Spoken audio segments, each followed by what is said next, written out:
নিয়ে যাবে। 13 বছর বয়স হলে সেই বাচ্চা মা বাবার কোনো অধিকার থাকবে না। আফগানিস্তানে দেখছো, কথা বললেই গুলি করে মেরে ফেলছে, বিরোধিতা করলেই গুলি করে মেরে ফেলছে। কি ভয়ঙ্কর অবস্থা! এই আফগানিস্তান আগে হিন্দুদের দেশ ছিল। আফগানিস্তানের মেয়ে আমাদের বউ, কি নাম বলতে পারো? আফগানিস্তানের মেয়ে আমাদের বউ, বাবা কি নাম? গান্ধারী। গান্ধারের মেয়ে, ছেলের নাম শকুনি। এই গান্ধার রাজ্য আফগানিস্তান, হিন্দু দেশ।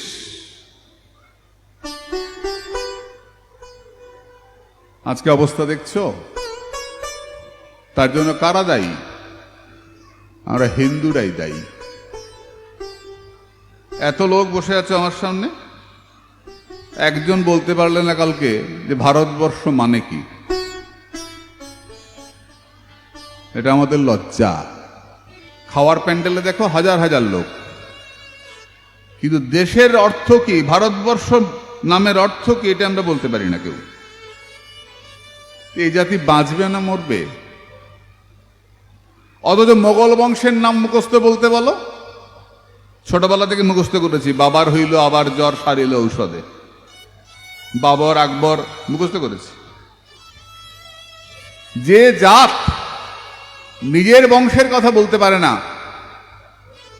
অন্যের বাপের বংশ মুখস্থ করে, সে জাতের কপালে লাথি ছাড়া আর কি থাকতে পারে বলো তো? ঠাকুরদাদা, ঠাকুরদাদার নাম কেউ বলতে পারো? কজন বলতে পারবে? বড়জোর ঠাকুরদাদার নাম কি তার বাপের নাম বলতে পারবে? ঠাকুরদাদা, ঠাকুরদাদার নাম কি ছিল বলতে পারবে? কিন্তু বাবার হইল আবার জ্বর, ঝরঝর করে বলতে পারবে। আমাদের দুর্ভাগ্য এটা, আমাদের হিন্দুদের এটা দুর্ভাগ্য যে আমরা আমাদের বংশের পরিচয় জানি না। আমাদের বংশ তালিকা আমাদের শেখানো হয় না। মোগল বংশ বিদেশি, বাইরে থেকে আসা বংশ, সেই বংশের তালিকা আমাদের গেলানো হয়, মুখস্থ করানো হয়, ভুল তথ্য দিয়ে আমাদেরকে শেখানো হয়। এটা আমাদের দুর্ভাগ্য। তাই বন্ধুরা, তোমরা সবাই জেগে ওঠো, নিজের সন্তানকে তৈরি করো হিন্দু করে। বাচ্চাকে ছোটবেলা থেকে গীতা পাঠ করতে, তুলসীতে জল দিতে, সূর্য প্রণাম করতে শেখাও। বাচ্চাকে তিলক করতে শেখাও, কপালে টিকা লাগাবে। এই যে কপালে তিলক করেছি, তিলকটা কেন করেছি? এই তিলকটা দেশের মাটি। এই হলুদ তিলক এই মেদিনীপুরের মাটি, এই কালো তিলক বৃন্দাবনের মাটি, রাধাকুণ্ডের। এটা বিদেশ থেকে আনা নয়। সারা গায়ে তিলক করি আমরা। কেন করি? আমরা গান করি, ও আমার দেশের মাটি তোমার পায়ে নওয়াই মাথা। এই দেশেতে জন্ম যেন এই দেশেতে মরি। তাই আমরা দেশের মাটিকে কপালে লাগাই। এটা দেশভক্তির প্রতীক, এটা রাষ্ট্রভক্তির প্রতীক। যে দেশকে ভালোবাসে, যে মাকে ভালোবাসে, সে মায়ের পায়ের ধুলো কপালে লাগায়।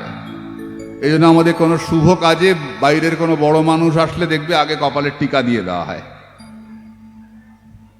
যুদ্ধে যাবে ছেলে, মা টিকা লাগিয়ে দিচ্ছে, যা বিজয় টিকা লাগিয়ে দিলাম, যা। মায়ের পায়ের ধুলো যদি ছেলের গায়ে থাকে, সন্তানের গায়ে থাকে, তাকে কেউ ক্ষতি করতে পারবে না। তাই যাওয়ার সময় মা বা পায়ের ধুলো নিয়ে কপালে লাগিয়ে দেয়, দেয় না? ছেলে মেয়ে বাইরে যাচ্ছে, বা পায়ের ধুলো নিয়ে লাগিয়ে দেয়। মাকে আমরা খুব সম্মান করি, মায়ের পায়ের ধুলো আমাদের কাছে খুব পবিত্র। তাই আমরা সর্বাঙ্গে তিলক করি। এটা আমাদের রাষ্ট্রভক্তি, এটা আমাদের দেশভক্তি। যে দেশকে ভালোবাসবে, ভারতবাসীকে, ভারত মাকে ভালোবাসবে। ভারতকে আমরা মা বলি। মাকে রক্ষা করার জন্য তো সন্তান চাই। এই সন্তান কমে যাচ্ছে। দুজন মা বাবার ঘরে একটা বাচ্চা, কমে গেল। এটা হবে না। আমরা বাচ্চাকে পেটে বুকে বোমা বেঁধে জিহাদি বানাবো না। আমরা বাচ্চাকে ইঞ্জিনিয়ার বানাবো, ডাক্তার বানাবো, স্কুল শিক্ষক বানাবো, সৎ মানুষ বানাবো, দেশভক্ত বানাবো। দেশভক্তির জন্য আমাদের বাচ্চা প্রাণ দেবে। আমাদের বাচ্চা শুধু বম্বে গিয়ে সোনা নিয়ে আসবে আর খুব এসি ঘরে থাকবে, এই জন্য এটা আমাদের উদ্দেশ্য নয়, এটা ভারতবর্ষের আদর্শ নয়।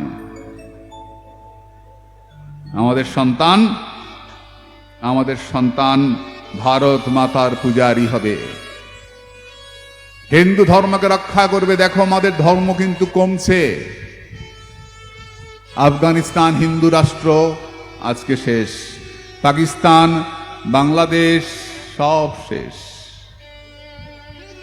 যেখানে সেখানে হিন্দুদেরকে মেরে ফেলছে, হিন্দু মন্দির ভেঙে দিচ্ছে, হিন্দু মেয়েদের তুলে নিয়ে যাচ্ছে। ভাবতে পারো, ঢাকায় ঘোষণা করে দিয়েছে হিন্দু মেয়েরা সিঁদুর পড়তে পারবে না। তারপরেও তোমরা ভাববে? ভারতবর্ষকে ওর আক্রমণ করছে, আরম্ভ হয়ে গেছে চতুর্দিকে। কারণ কোন দেশকে ধ্বংস করতে গেলে তার আদর্শটাকে আগে নষ্ট করে দিতে হয়। যদি আদর্শ নষ্ট হয়ে যায়, নৈতিকতা নষ্ট হয়ে যায়, তাহলে সেই দেশ ধ্বংস হতে দেরি হয় না। ভারতবর্ষের আদর্শকে নষ্ট করবার জন্যে অহিন্দু শক্তিরা চতুর্দিকে ছড়িয়ে পড়ছে। চতুর্দিকে অহিন্দুদের প্রার্থনার ব্যবস্থা হচ্ছে, হিন্দুদের সংখ্যা কমে আসছে। ভিড় কোথায় হচ্ছে? যেখানে ভালো প্রসাদ। হিন্দু কই? হিন্দু কই? কালকে বলেছিলাম হিন্দু শব্দের অর্থ কি? কারো মনে আছে? হাত তোলো। হিন্দু শব্দের অর্থ কি বলেছিলাম? দেখো কি দুর্ভাগ্য আমাদের, দেখেছো? যদি কেউ গাল দিত কালকে একটা, ঠিক বলতে বলতে বাড়ি যেতে 1 বছর মনে থাকতো যে গোসাই এসেছিল, গুরুদেব গাল দিয়ে গেছে আমাদের। কি বলেছিলাম হিন্দু শব্দের অর্থ? হীনং দূষয়তি, যা কিছু হীন, যা কিছু খারাপ তাকে আমরা দোষ দেই, যা কিছু ভালো তা আমরা গ্রহণ করি, তার নাম হিন্দু জাতি। ভারতবর্ষ শব্দের অর্থ কি? ভা মানে আলো, আলোতে পরিপূর্ণ যে দেশ, সেই দেশের নাম ভারতবর্ষ। যে দেশে প্রদীপ জ্বালানো হয়, যে দেশে মোমবাতি নেবানো হয় না, যে দেশে মন্দিরে মন্দিরে প্রদীপ জ্বলে, যে কোনো শুভ অনুষ্ঠানে প্রদীপ জ্বালানো হয়, সেই দেশের নাম ভারতবর্ষ, জ্ঞানের প্রদীপ। বলো ভারত মাতা কি, ভারত মাতা কি, ভারত মাতা কি জয়। ভারত আমার ভারতবর্ষ, স্বদেশ আমার স্বপ্ন গো। তোমাতে আমরা লোভিয়া জনম, ধন্য হয়েছি ধন্য গো। ভারত আমার ভারতবর্ষ, স্বদেশ আমার স্বপ্ন গো। তোমাতে আমরা লোভিয়া জনম, ধন্য হয়েছি ধন্য গো।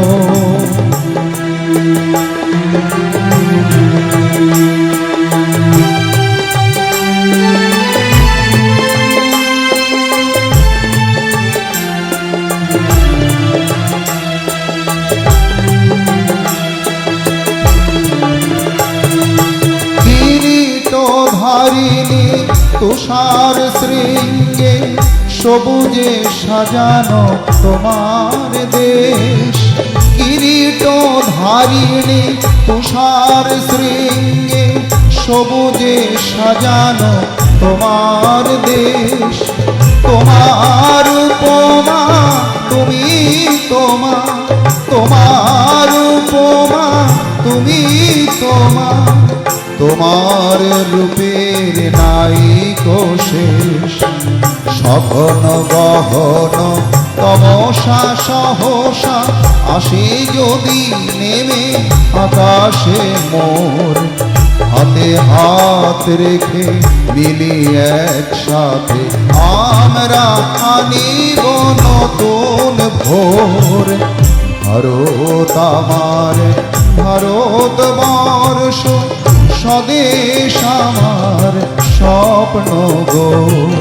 তোমাতে আমরা লোভিয়া জন, ধন্য হয়েছি ধন্য গো।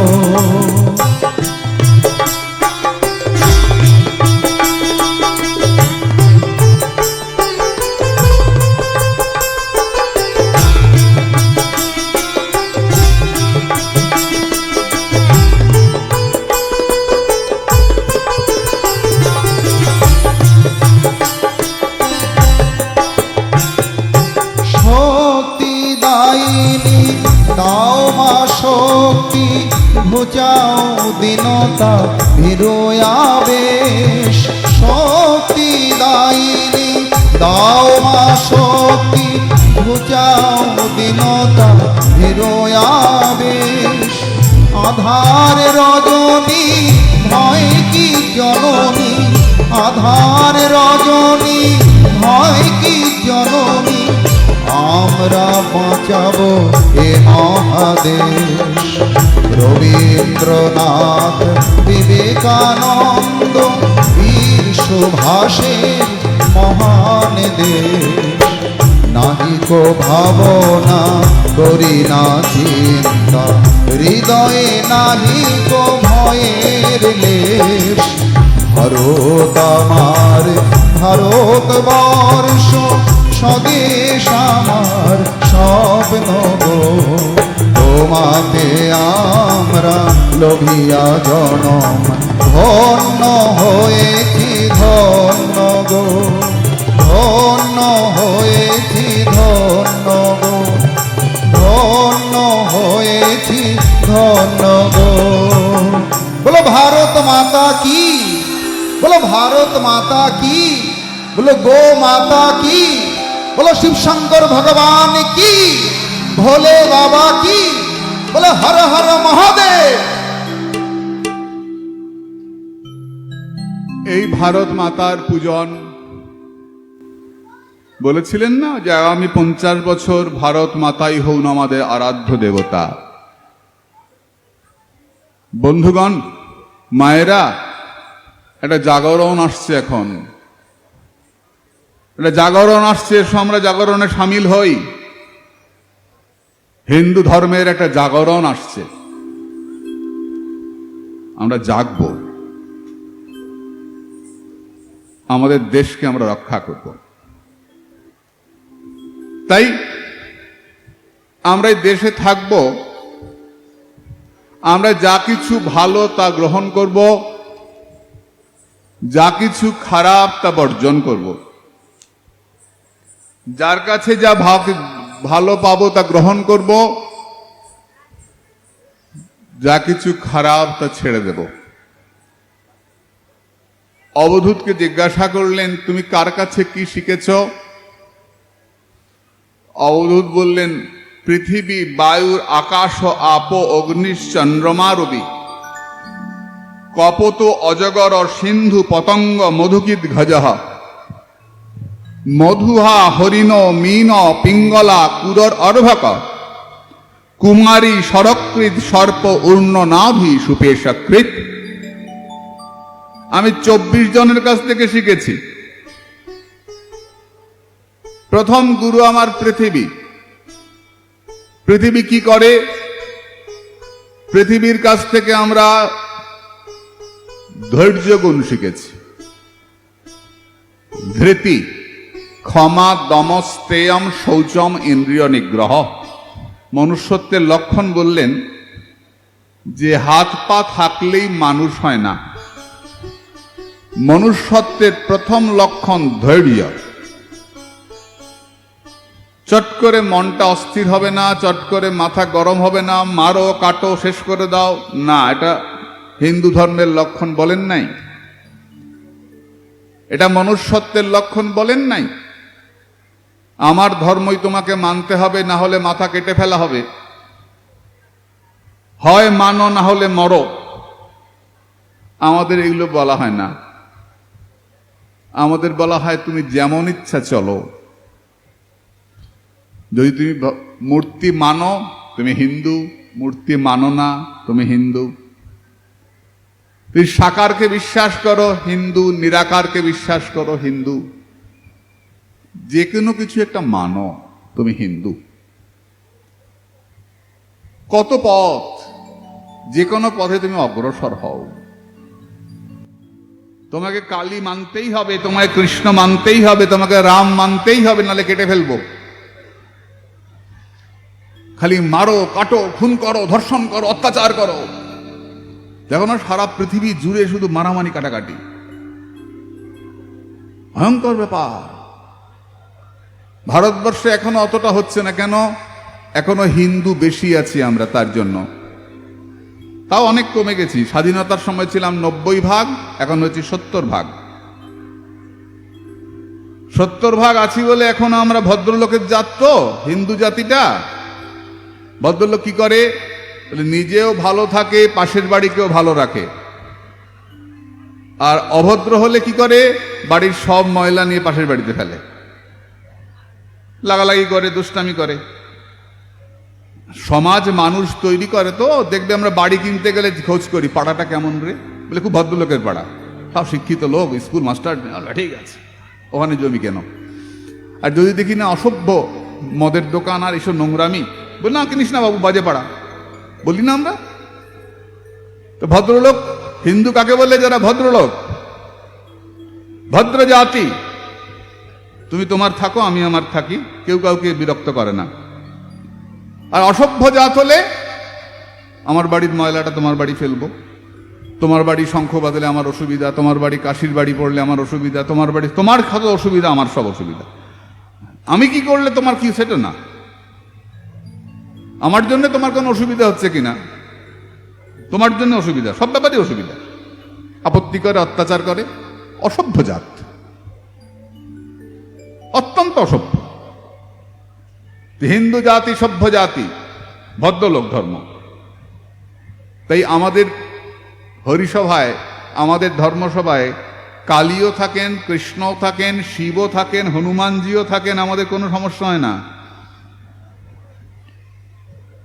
এটা হিন্দু জাতির বৈশিষ্ট্য। সবাইকে প্রণাম করো, সবার কাছ থেকে শেখো, কোনো সমস্যা নাই।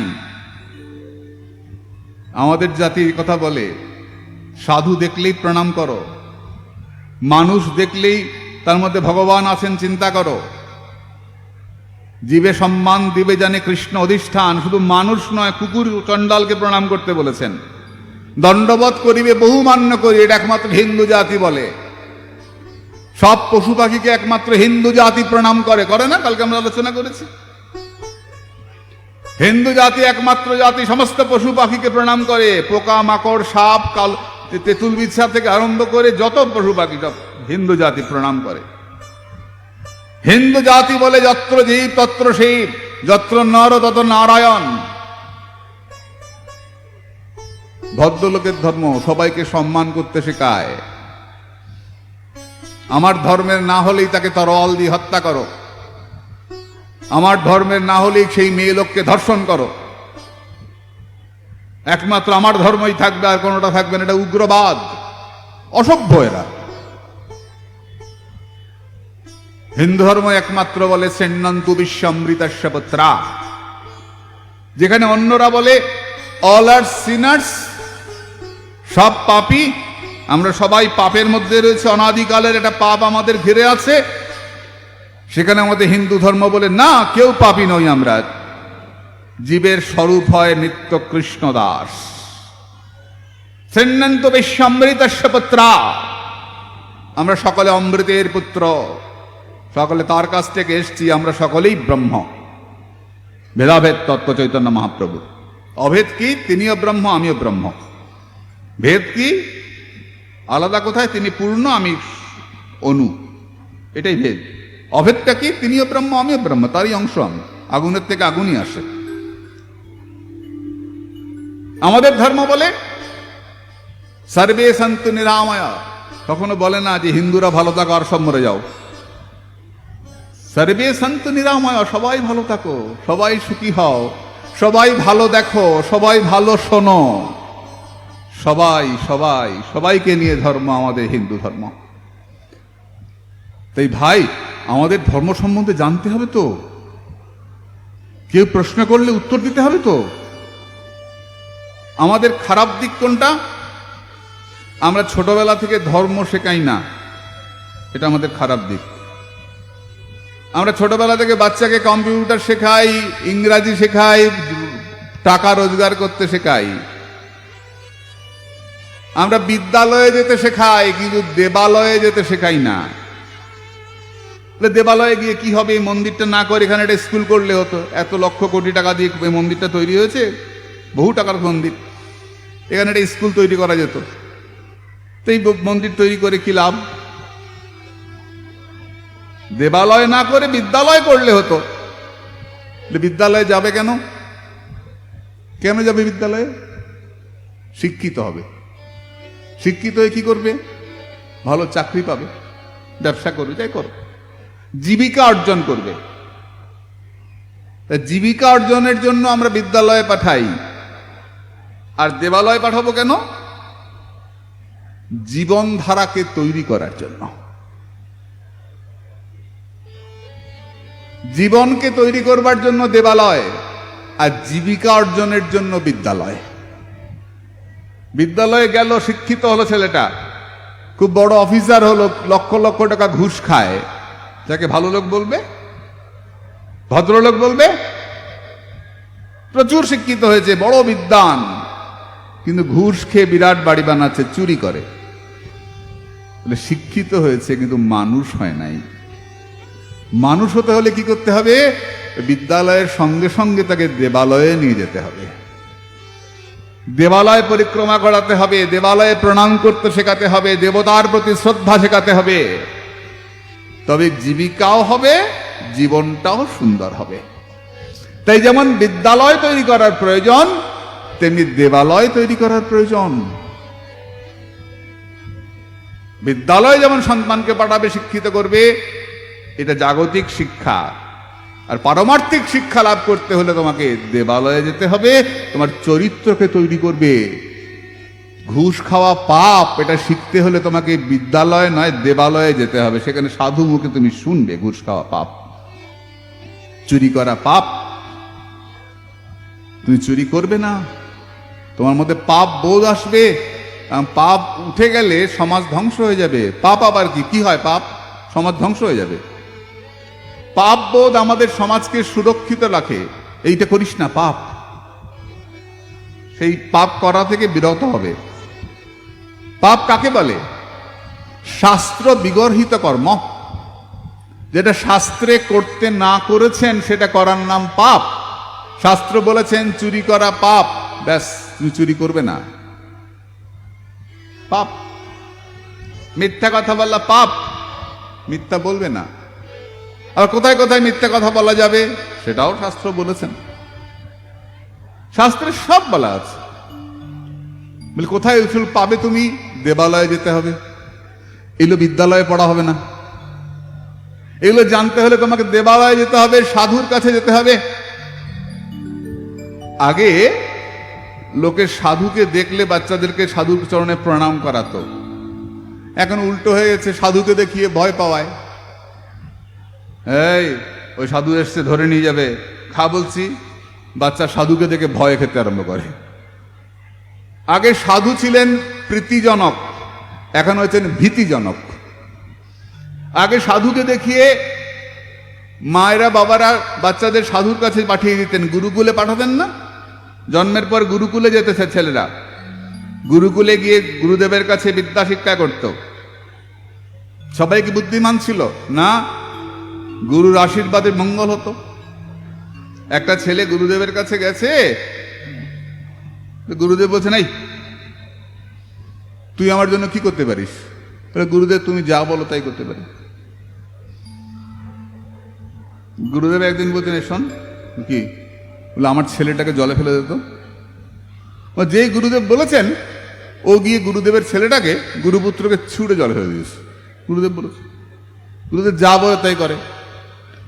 গুরু ভাইরা সব ছাপিয়ে পড়ে তুলে আনলো। উনি তো খুব বকা, তুই ফেললি যে? গুরুদেব বললো যে বোকা, গুরুদেব যা বলে তাই করে, ফেলে দিয়েছে। গুরু বাক্য।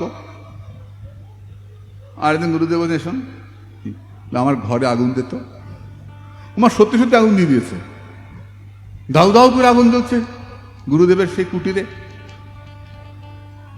এবার তো গুরু ভাইরা এসে জল দিয়ে নিবিয়ে ওকে থাপ্পড় মেরে বার করে দিয়েছে।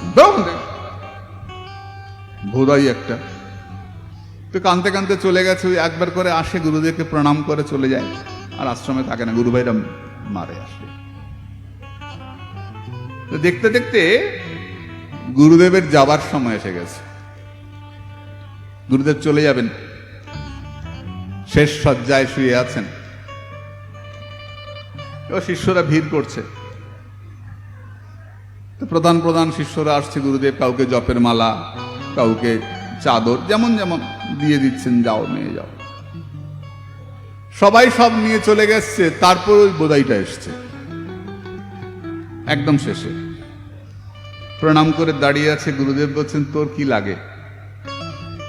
গুরুদেব, আমার কিচ্ছু লাগে না, তুমি চলে যাচ্ছ, আমি কি করে থাকবো? আমার তো গুরু চরণ ছাড়া আর কিছু নাই, তুমি চলে যাচ্ছ, আমি কি করে থাকবো গুরুদেব?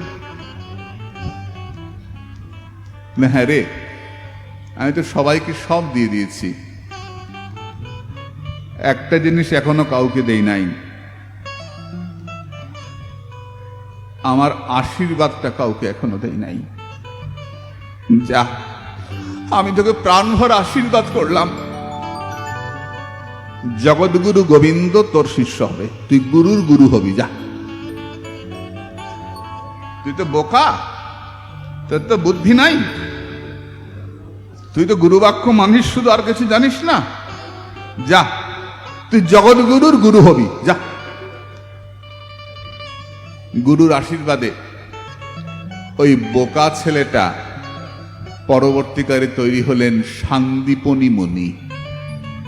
ভগবান কৃষ্ণ যার কাছে শিক্ষা করতে গিয়েছিলেন, যার কাঠের বোঝা মাথায় নিয়েছিলেন, এই সান্দীপনী মুনি শুধু গুরুবাক্য পালন করতেন, আর কিছু জানতেন না। গুরুদেব বলেছেন, আমি আর কিছু জানি না।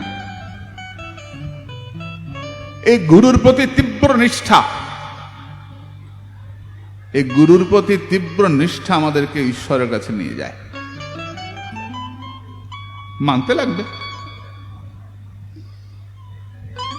ধর্ম রক্ষার জন্য আগেকার দিনের সাধুদেরকে বাবা মায়েরা ছেড়ে দিতেন, বাড়ির বড় ছেলেকে সাধুর গুরুদেবের কাছে দিয়ে দিতেন ধর্ম রক্ষার জন্য, এটাই নিয়ম ছিল। গুরু আশ্রমে পাঠানো হতো, সেইখানে শিখবার পরে ফিরে আসতো সবাই, কেউ কেউ থেকে যেত পরবর্তী গুরুপদে বসার জন্য, ঘুরে ঘুরে ভারতবর্ষকে রক্ষা করার জন্য। এই ঘুরে ঘুরে তৈরি করতেন তারা মানুষকে। সেই গ্রন্থের নাম কি? চরক সংহিতা। যে সাধুরা চড়ে বেড়াতেন, ঘুরে ঘুরে সবাইকে শাস্ত্রজ্ঞান উপদেশ করতেন, সেই গ্রন্থের নাম চরক সংহিতা। ভারতবর্ষের অমূল্য সম্পদ। এরা সব বড় বড় প্রফেসর, বড় বড় পণ্ডিত, এরা ঘুরে ঘুরে শিক্ষা দিতেন শ্রেষ্ঠ এই চরক সংহিতা। যখন বিশ্বামিত্র যাচ্ছেন অযোধ্যায় দশরথের কাছে, দশরথের কাছে যাচ্ছেন অনেক পণ্ডিত সঙ্গে। আর বিশ্বামিত্র মুনির রাগ তো জানো, বাপরে, যেমন দুর্বাসা তেমনি বিশ্বামিত্র। ভীষণ রাগ। তো যাচ্ছেন দশরথ, তাড়াতাড়ি করে এসে বিশ্বামিত্রকে একেবারে আদর করে বরণ করে নিয়ে গেলেন। সাধু আসলে আদর করতে হয়। নিয়ে বসিয়ে পূজ্যপদ পূজ্য চরণে বসালেন, সিংহাসনে চরণ ধুয়ে দিলেন। বশিষ্ঠ আছেন, কুলগুরু বশিষ্ঠ। তো বললেন যে মুনিবর, হে বিশ্বামিত্র, আপনি আমার কাছে কেন এসছেন? বলে, কেন এসছি? এই অসুররা বড় অত্যাচার করছে, যজ্ঞবেদী ভেঙে দিচ্ছে, মন্দির নষ্ট করে দিচ্ছে। তো আমি এসছি তুমি রাম লক্ষ্মণকে দাও। তারকা রাক্ষসীকে মারতে হবে, তারকাকে মারতে হবে, অসুরদের মারতে হবে, তুমি রাম লক্ষ্মণকে দাও। দশরথ বললেন, আপনি বলুন। ওরা তো বাচ্চা ছেলে, আমি চতুরঙ্গিনী সেনা নিয়ে চলে যাচ্ছি ওদেরকে মারতে।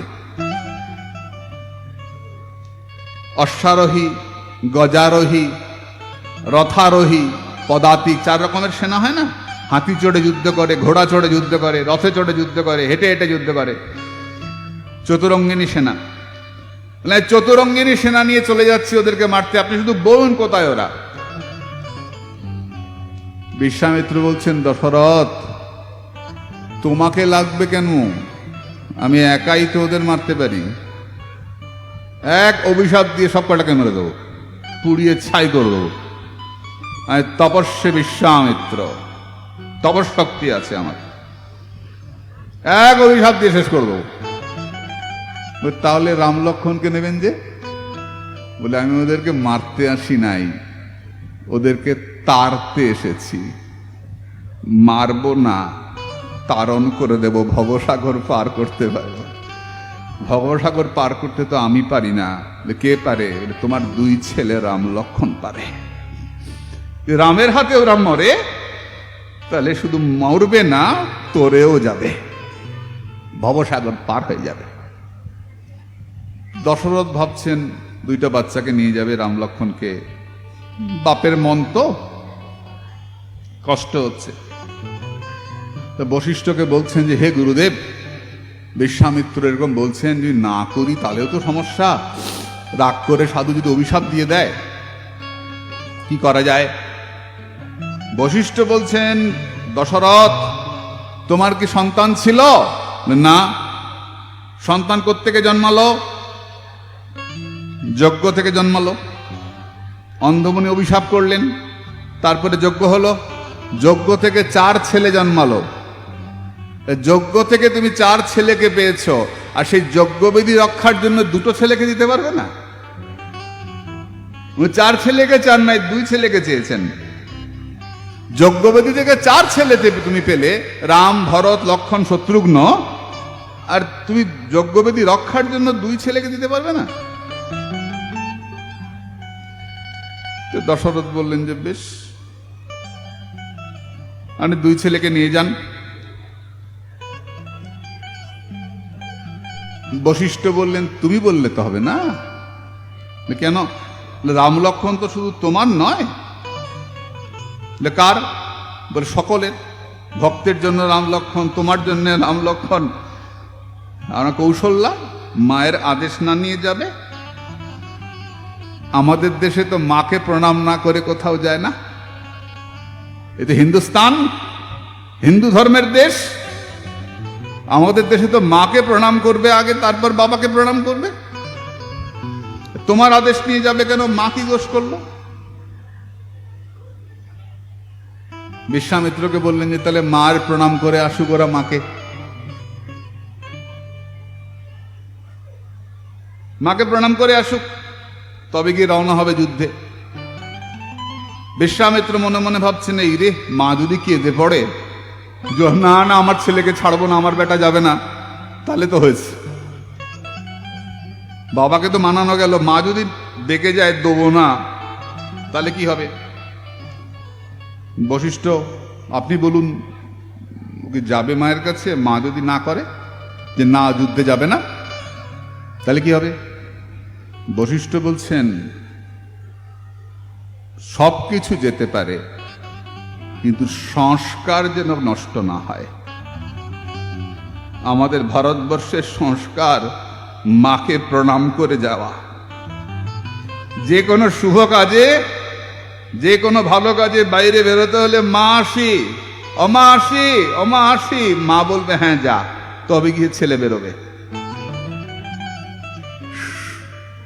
আগে হতে পিছু ভালো যদি ডাকে মায়। মায়ের আশীর্বাদ না নিয়ে গেলে কিচ্ছু হবে না। তো সব যায় যাক, ভারতবর্ষের সংস্কার যেন নষ্ট না হয়, মাকে প্রণাম করতে হবে। রাম লক্ষ্মণ গিয়ে কৌশল্যাকে প্রণাম করলেন, মা বিশ্বামিত্র নিতে এসছেন, আমরা যাই। মা কি উত্তর দিচ্ছেন? দেখো ভারতের মা, ভারতবর্ষের মা কিরকম হয়। মা উত্তর দিচ্ছেন, বেটা তাড়াতাড়ি যাও, সাধু চলে যাবেন, যাও সাধু সঙ্গ করো, যাও। সাধু যখন তোমাকে নিতে এসছেন নিশ্চয়ই তোমার ভালো হবে, যাও সাধু সঙ্গ করো। এই ভারতবর্ষের মা রে, ভারতবর্ষের মা। এই ভারতবর্ষের ছেলেদেরকে আমরা কহাত দেই 4 হাত, আর মায়েদেরকে কহাত দেই 10 হাত। মা দশভুজা। যখন পুরুষরা পারে না কিছু করতে, শিব পারেন না, ব্রহ্মা পারেন না, বিষ্ণু পারেন না সন্তানকে শাসন করতে, তখন মা তোমরা 10 হাত নিয়ে আসো দুষ্ট সন্তানকে শাসন করবার জন্য, দুষ্ট সন্তানকে রক্ষা করবার জন্য, পার করবার জন্য। তাই মাগো, তোমাদের কাছে একান্ত প্রার্থনা, মা সন্তানকে সাধক তৈরি করো, সন্তানকে হিন্দু তৈরি করো, সনাতনী তৈরি করো। সন্তানের হাতে গীতা তুলে দাও, চণ্ডী তুলে দাও, গীতা পাঠ করাও, চণ্ডী পাঠ করাও, বিদ্যালয়ে পাঠাও, তার সঙ্গে সঙ্গে দেবালয়ে পাঠাও। চল, শুধু খেতে যাবিনি, পাঠ শুনবি, মন্দির পরিক্রমা করবি, চল। সন্তানদেরকে দেবালয়ে পাঠাও, সন্তানদেরকে কম্পিউটার শেখাও, তার সঙ্গে সঙ্গে ত্রিশূল চালানো শেখাও। এটা ভারতবর্ষের বীরত্বের পরিচায়ক। বলি সাধু, আমরা তো মালা করি, জয়নিতাই জয়নিতাই, জয়নিতাই করো, তাতে আপত্তি নাই, তার সঙ্গে সঙ্গে ত্রিশূল চালানো অভ্যাস করো। ধর্ম রক্ষা করতে গেলে মালাও জপতে হবে, ত্রিশূলও চালাতে হবে। ভগবান ত্রিশূল দিয়ে রক্ষা করেছিলেন না বৃন্দাবনে? মহাদেব ত্রিশূল কিভাবে ঘুরিয়েছিলেন? ত্রিশূল হাতে নিয়ে চক্রের মতো ঘুরিয়েছিলেন। কেন? ইন্দ্রের বজ্র থেকে বৃন্দাবনকে রক্ষা করার জন্যে। তাই সেই জায়গাটার নাম চাকলেশ্বর, চক্রতীর্থ। বৃন্দাবনে চাকলেশ্বর মহাদেব আছেন না? ভূতেশ্বর, কামেশ্বর সব আছেন। গোপেশ্বর, চাকলেশ্বর, চক্রতীর্থ। মহাদেব ত্রিশূল ঘুরিয়েছিলেন, চক্রের মতো ত্রিশূল ঘুরেছিল। ভগবান কৃষ্ণকে যখন ওই বজ্রপাত হচ্ছে, গোবর্ধন ধারণ করলেন ভগবান, মহাদেব তখন চক্র ঘুরিয়ে ইন্দ্রের বজ্রকে রক্ষা করছেন, বজ্রকে ফিরত দিচ্ছিলেন। তাই মালাও জপতে শেখাও, তিলক করতেও শেখাও, তার সঙ্গে চক্র ঘোরাতেও শেখাও, ত্রিশূল চালাতেও শেখাও। শুধু জয়নিতাই নয়, তার সঙ্গে বীরত্বের দরকার। আমরা যে ভগবানদের পূজা করি, সব ভগবানের হাতে অস্ত্র আছে, আছে না বাবা? কিছু নাই, মা শীতলার হাতে ঝেঁটা আছে, ঝেঁটিয়ে বিদায় করবে, আছে না ঝাঁটা? কিছু নাই পাস তো মা হাতে ঝাঁটা নে, ধর্ম রক্ষার জন্য হাতে ঝাঁটা নে, তাতেও দোষ নাই। আর যদি পারিস তো ত্রিশূল ধর, ধরতেই হবে ধর্ম রক্ষার জন্য। শুনতে খারাপ লাগছে? হ্যাঁ, লাগবে, স্বাভাবিক। আমার মতো লোকের তো খুব খারাপ লাগে, যারা লোকের বাড়ি খেয়ে বেড়াই, মাসে 25 দিনই বৈষ্ণব সেবা খাই, লোকের বাড়ি বাড়ি ঘুরে ঘুরে কীর্তন করি, খাই আর চিত হয়ে ঘুমাই, আমার মতো ব্যক্তির খারাপ লাগবে। যাদের মনের মধ্যে দেশভক্তি থাকবে, রাষ্ট্রবাদ থাকবে, ধর্মের প্রতি ভালোবাসা থাকবে, তারা জানবেন জপ যেমন চলবে তেমনি শরীর চর্চাও চলবে, ত্রিশূল চালানোও চলবে, লাঠি খেলাও চলবে। ধর্ম রক্ষার অধিকার আমাদের সবার আছে। আজকে যদি চীন দেশের সৈন্যরা যখন আমাদের ছেলেগুলোকে মেরে ফেললো, 18টা না 20টা ছেলেকে মারলো না হঠাৎ করে ঢুকে, তখন যদি আমাদের বৈষ্ণবরা বাংলা থেকে যেতেন কি করতেন? ওইখানে যদি যখন মারছে, আমাদের এখানে যে বৈষ্ণবরা আছেন না, কীর্তন করে প্রসাদ পান, তারা মালা হাতে নিয়ে বললেন, জয় নিতাই, এমনি করে মেরো না, হা নিতাই, আরে নিতাই বলো, মারছো কেন, নিতাই বলো। হতো হতো না বাবা? ওখানে মারের বদলা মার। আমি জিজ্ঞেস করেছিলাম যে ওখানকার ছিল একটা ছেলে মিলিটারি, আমরা দেখা হয়েছিল, আরে তোরা মারতে পারলি না? ওরা 18টা ছেলেকে মেরে ফেললো। বলে আমরা তো প্রথম বুঝতে পারিনি, ওরা আচমকা আক্রমণ করেছে, আমরা না হলেও 40-এর ওপরে মেরেছি। কি করে মারলি? বলে চেহারা তো ছোট ছোট, আর আমাদের তো এক একটা 6 ফুটের ওপরে লম্বা, হিয়া চেহারা, আর ওইগুলোকে দু বগলে দুটোকে ধরছে আর মট করে ঘাড় ভেঙে দিচ্ছে। বলে বলতে যত তাড়াতাড়ি বলছি, আমরা ভাঙি তার থেকে তাড়াতাড়ি, চট করে হাত ঢুকি, কট করে ঘাটটা ভেঙে দিই। বলে আমরা খালি হাতে 40-এর উপরে মেরেছি। ওটা তো ওরা প্রকাশ করছে না, আমরা প্রচুর মেরেছি, আর আমাদের বড় বড় চেহারার সামনে ওরা ভয় পায় দাঁড়াতে। আমরাও মেরেছি। না কি বলবেন, একে নিন্দা করবেন? ছিছি, মানুষ মারতে নেই, হিংসা, অহিংসা পরম ধর্ম। তখন ওখানে খিচুড়ি বসানো দরকার ছিল, তোরা খা দা কীর্তন কর, তোরা মারছিস কেন, আয় খিচুড়ি খা, বলবেন? মারের বদলা মারবেন। আমাদের ছেলেরা আমাকে বলছে আমরা 40-এর উপরে মেরেছি। কারণ আমি কাউকে মারব না, কিন্তু সাপ যখন আমাকে কামড়াতে আসবে, আমি সাপকে জয় নিতাই বলবো? সাপ জব্দ করিসনি, কামড়াসনি, জয় নিতাই বল। সাপ জয় নিতাই বলবে? লাঠি দিয়ে মেরে পাট পাট করে দেবো, একদম দেবো কিনা? এর নাম বৈধ হিংসা, এটাতে দোষ নাই।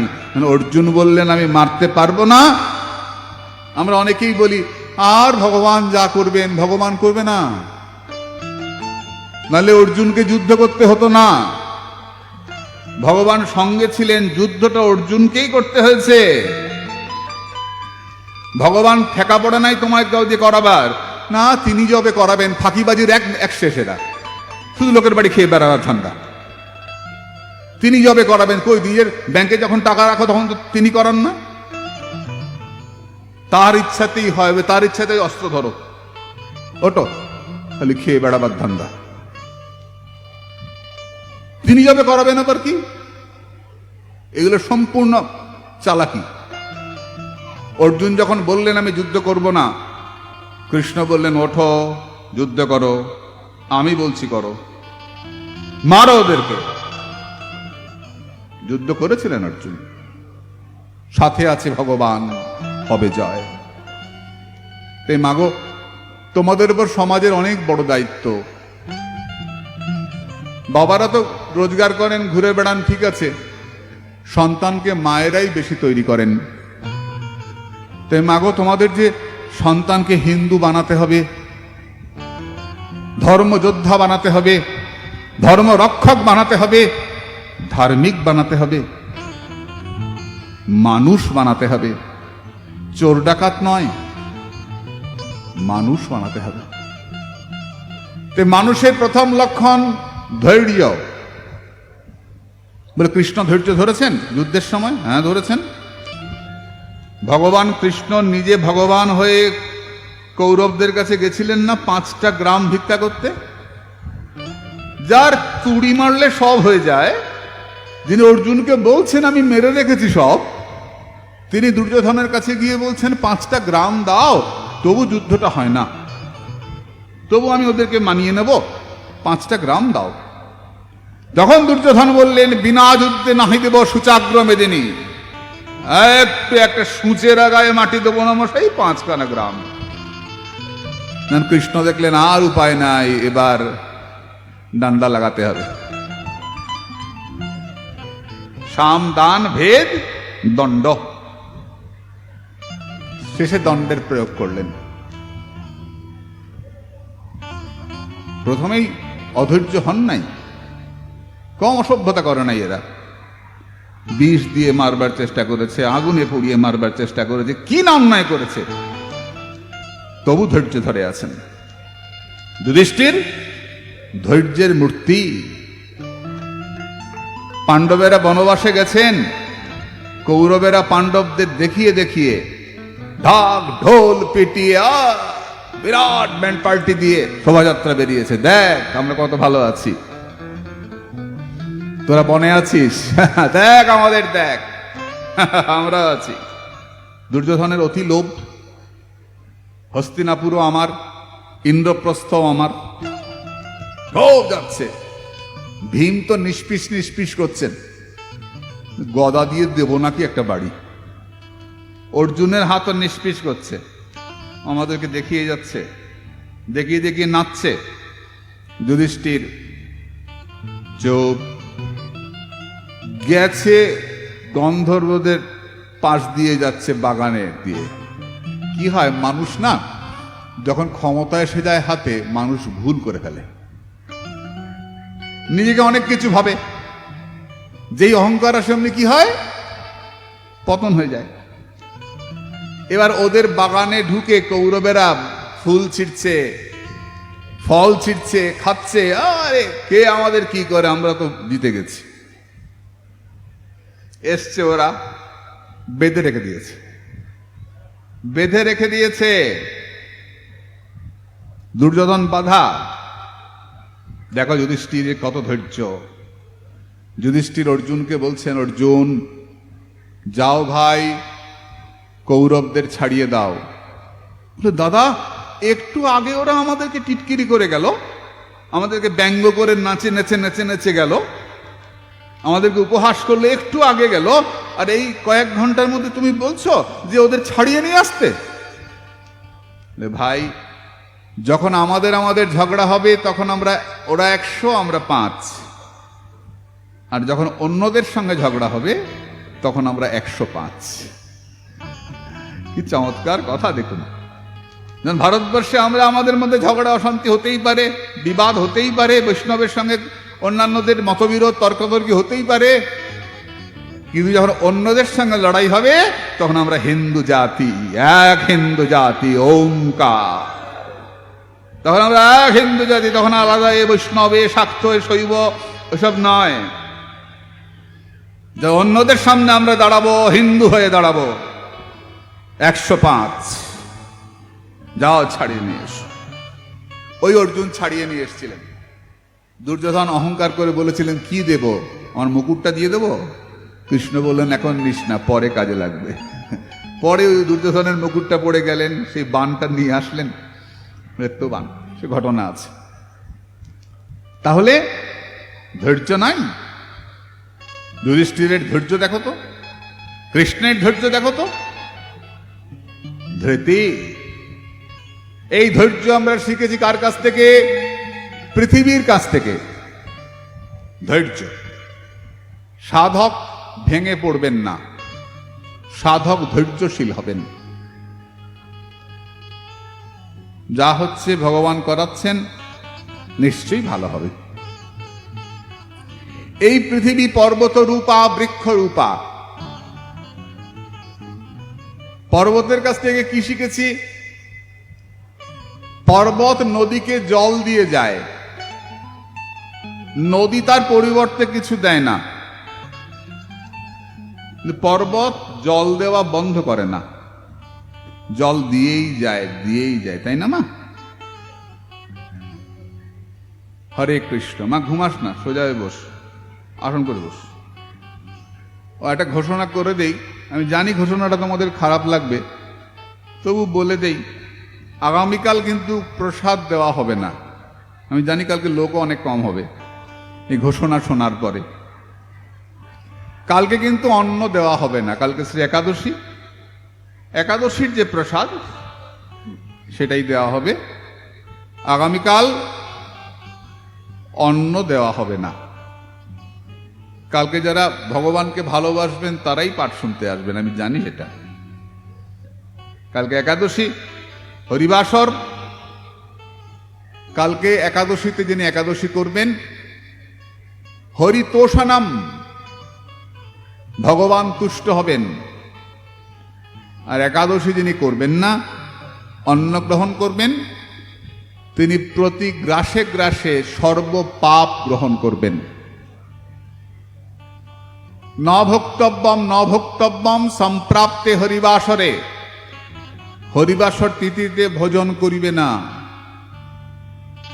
নভোক্তব্যম নভোক্তব্যম নভোক্তব্যম, হরের দিনে হরিবাসর তিথিতে ভোজন করিবে না, ভোজন করিবে না, ভোজন করিবে না, বারবার বলা আছে। পারলে কিচ্ছু খাবেন না, নির্জলা থাকবেন। আমার ছেলেদের মধ্যে নির্জলা থাকে। যদি নির্জলা না পারেন তাহলে শরবত পাবেন। আমি শরবত পাই, দইয়ের ঘোল, সাদা দই ঘোল করে খাই। কেন খাই বলবো? দুধ খাই না, ঘোল খাই। বলবো? কানে কানে বলি, তোরা বলিস না কিন্তু কাউকে। আবার 5 কান যেন না হয়, 3 কান হতে পারে। আমি কেন ঘোল খাই? 14 দিন তো সবাইকে ঘোল খাওয়াই, ওই একটা দিন আমি ঘোল খাই, বুঝিস তো? একটা দিন ঘোল খাই। তো পারবেন, না পারলে ফল পাবেন, না পারলে অনুকল্প পাবেন, আলু সিদ্ধ, অনেক কিছু আছে। কিন্তু পঞ্চশস্য গ্রহণ করা যাবে না। গাছের ফল হলে সাবু খেতে পারেন, মঠে সাবু খাওয়া হয়। যার গুরুদেব যেমন বলবেন সেভাবেই করবেন, কিন্তু একাদশী করবেন। একাদশীতে ভাত রুটি খেলে সর্বপাপ গ্রহণ করা হয়। ওই বাচ্চারা পারবেনি, খাইয়ে দেখ, ঠিক পারবে। অভ্যাস করা, ছোট থেকেই অভ্যাস করা। মাটি কাঁচা থাকতে মাটি দিয়ে ঘটি বানাতে হয় রে, মাটি শক্ত হয়ে গেলে বানানো যায় না। তো বাচ্চারা পারবেনি, ওদের জন্য ভাত না। বাবা মা যা করবে বাচ্চা তাই করবে। ছোট থেকে সংস্কার তৈরি হলে সারা জীবন সেই সংস্কার চলবে। তাই বাচ্চাদেরকে ছোট থেকে হিন্দু তৈরি কর, মা, ছোট থেকে তৈরি করতে হবে। তবে দেশ বাঁচবে, তবে মা বাঁচবে, তবে মন্দির রক্ষা হবে। নালে মন্দির যে ভেঙে ফেলবে এসে, আমাদের পালাতে হবে। কে বাঁচাবে? বাচ্চাদের তৈরি হতে হবে, মেয়েদের তৈরি হতে হবে। আমরা মেয়েদেরকে গাধার সঙ্গে কুকুরের সঙ্গে এক আসনে রাখি না। অন্যরা বলে মেয়ে গাধা আর কুকুর একসঙ্গে চেইন দিয়ে বেঁধে রাখবে, দড়ি দিয়ে। মেয়েরা শুধু সন্তান উৎপাদনের যন্ত্র, এরকম কথা বলে। আমরা মেয়েদেরকে, জ্যান্ত মেয়েকে পূজা করি। কখন পূজা করি? কুমারী পূজা করি না? হিন্দু ধর্ম সেই ধর্ম যে ধর্মে ওই জ্যান্ত মেয়ের পায়ে বড় বড় সাধু সন্ন্যাসী মাথা ঠোকায়। কুমারী পূজা করি। আমরা শুধু মাটির প্রতিমা পূজা করি না, আমরা জ্যান্ত মেয়েকে পূজা করি। আমরা মাকে সম্মান করি, আমরা মাকে মাই জানি। যেখানেই সম্মান সেখানে আমরা মা বলি। কাকিমা, জেঠিমা, ঠাকুমা, দেখ যেখানে সম্মানের জায়গা সব মা বলি আমরা। মাকে আমরা সম্মান করি। তাই মা সন্তানকে একাদশী করাবে, দেখবে কিচ্ছু হবে না। আমিও প্রথম প্রথম ভাবতাম কি করে থাকবো শুধু শরবত খেয়ে। কই, ভালোই তো থাকি, খারাপ তো হয় না। 14 দিন স্টমাকটা কাজ করতে করতে পরিশ্রান্ত হয়ে যায়। 14 দিন পর পর একদিন যদি এটাকে রেস্ট দেওয়া যায়, বিশ্রাম দেওয়া যায়,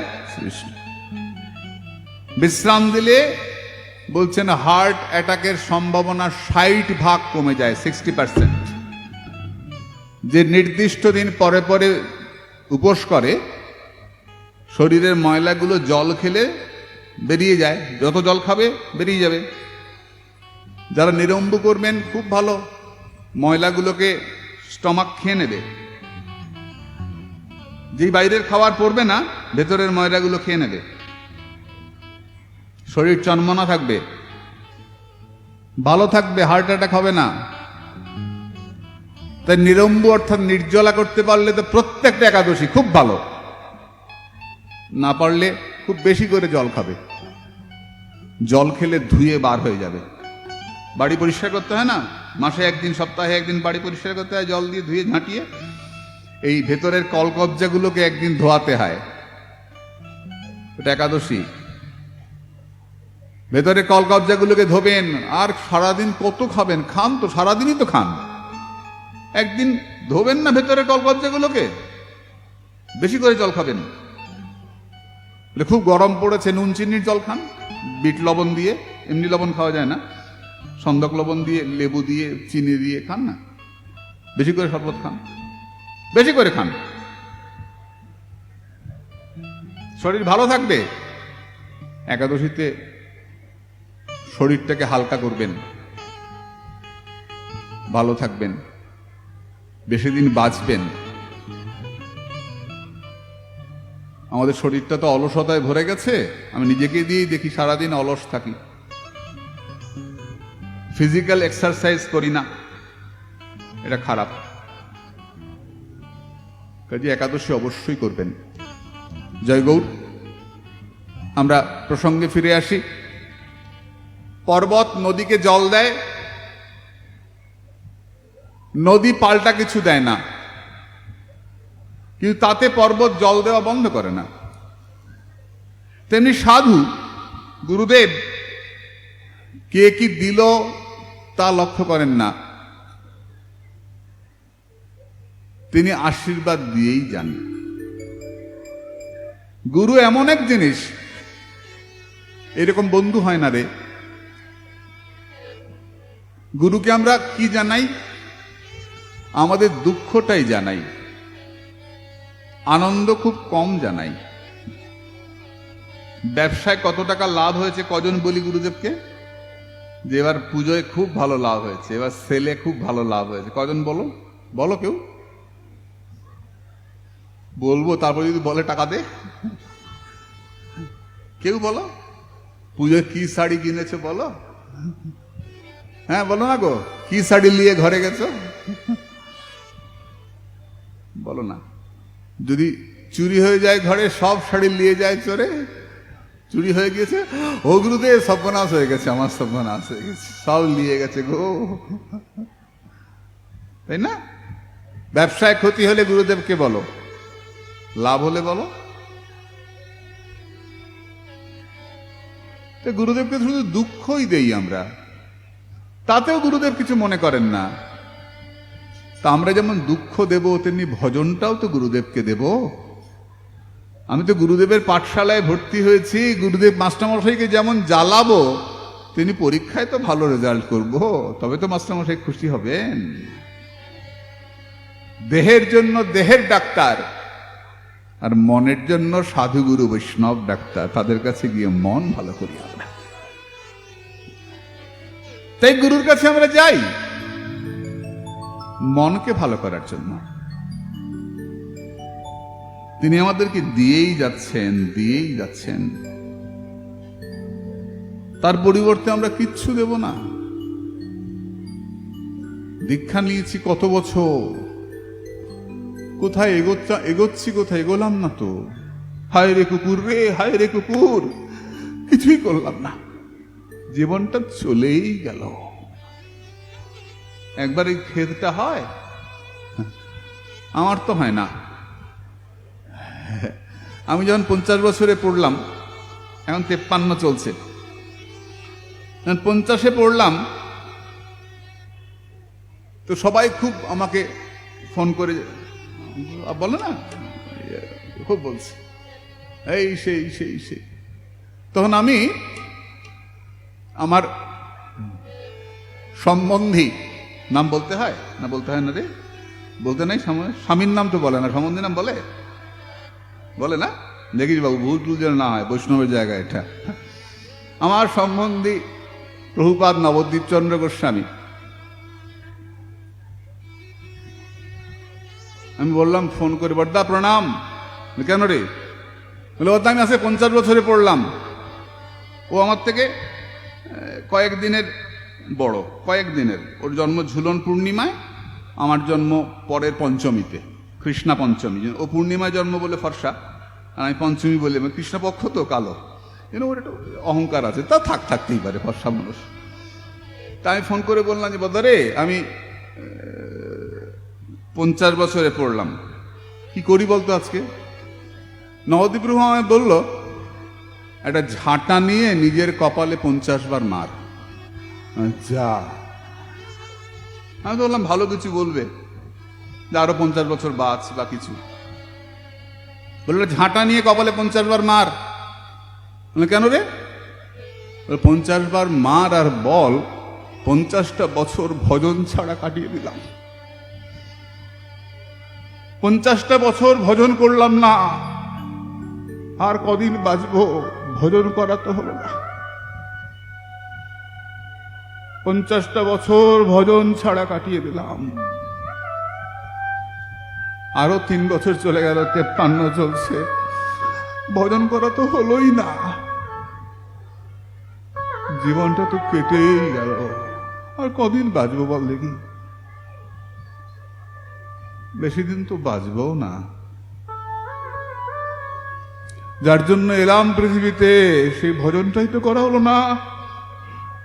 এমন কি লাগি আইলি ভবে, এমনও জনমে হরিনা ভজিলি, কেমনও মানুষ তবে। মানুষ আকার হইলেই কি হয়, করহ ভূতের কাম, নহিলে বদরে কেন না বলহ শ্রীকৃষ্ণ গোবিন্দ নাম।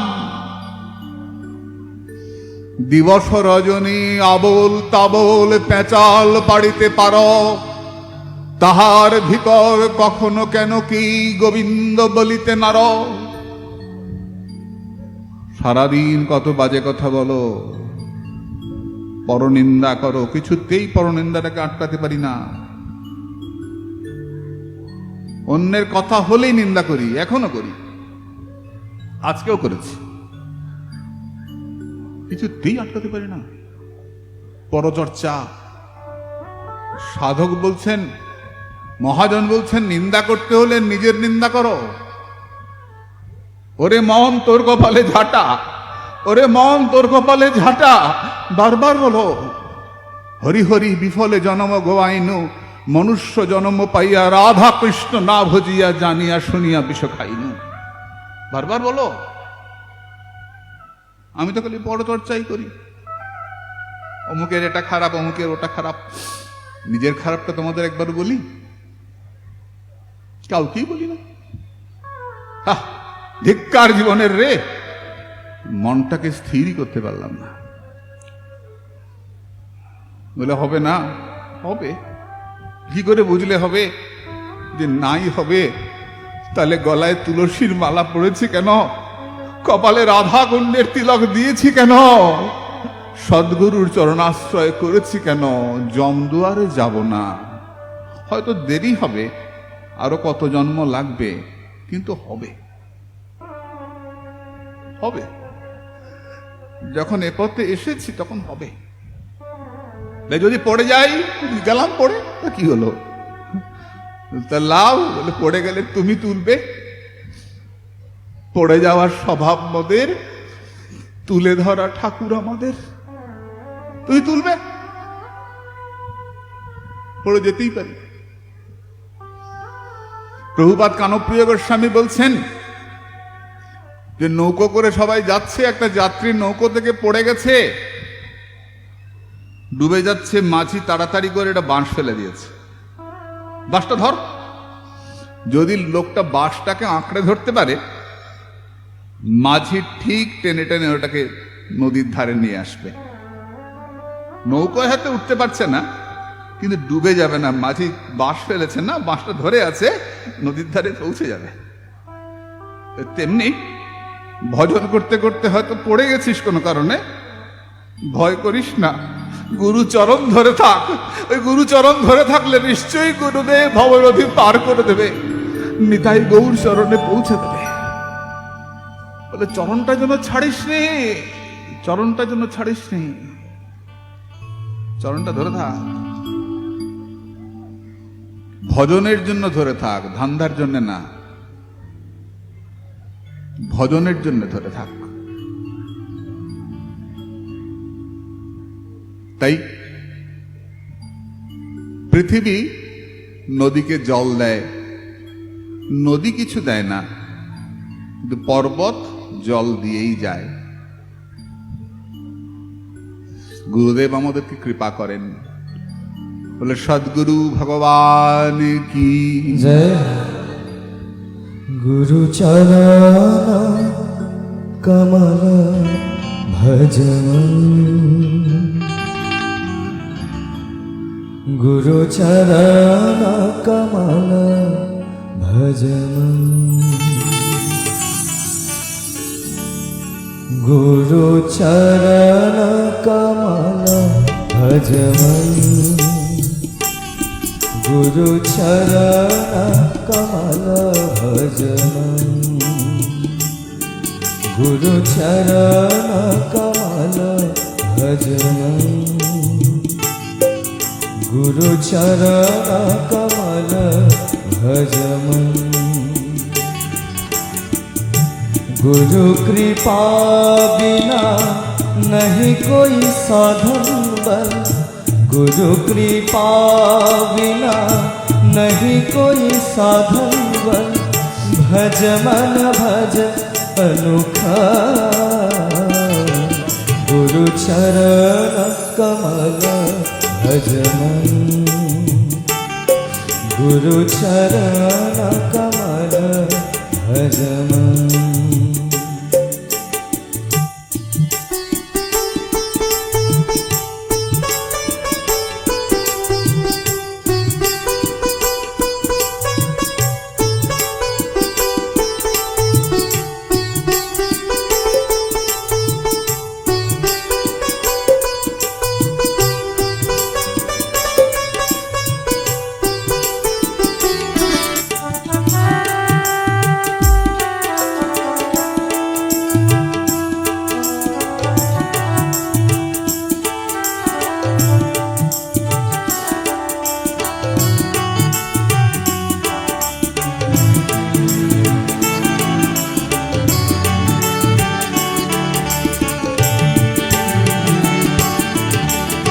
मिलता नहीं ऐसा दुर्लभ जन्म, मिलता नहीं ऐसा दुर्लभ जन्म, भ्रमता हूँ चारभुआ, किसी को मिलते हैं अहो भाग्य से, किसी को मिलते हैं अहो भाग्य से, हरि भक्तों की दर्शन, गुरु चरण कमल भज मन, गुरु चरण कमल भज मन, गुरु चरण कमल भज मन, गुरु चरण कमल भज मन।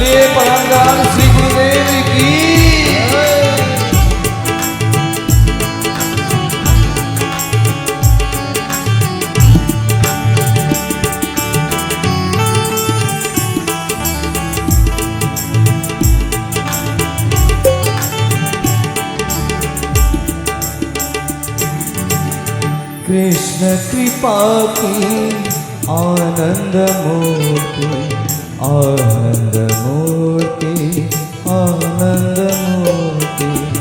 कृष्ण कृपा की आनंद मूर्ति, दिन जन करुणा निधान। भक्ति भाव प्रेम तीन प्रकाशत, भक्ति भाव प्रेम तीन प्रकाशत। श्री गुरु पतित पावन, गुरु चरण कमल भज मन, गुरु चरण कमल भज मन, गुरु चरण कमल भज मन, गुरु चरण कमल भज मन। गुरु कृपा बिना नहीं कोई साधन बल, गुरु कृपा बिना नहीं कोई साधन बल। भज मन भज अनुखा, गुरु चरण कमल भज मन, गुरु चरण कमल भज मन, गुरु चरण कमल भज मन, गुरु चरण कमल भज मन।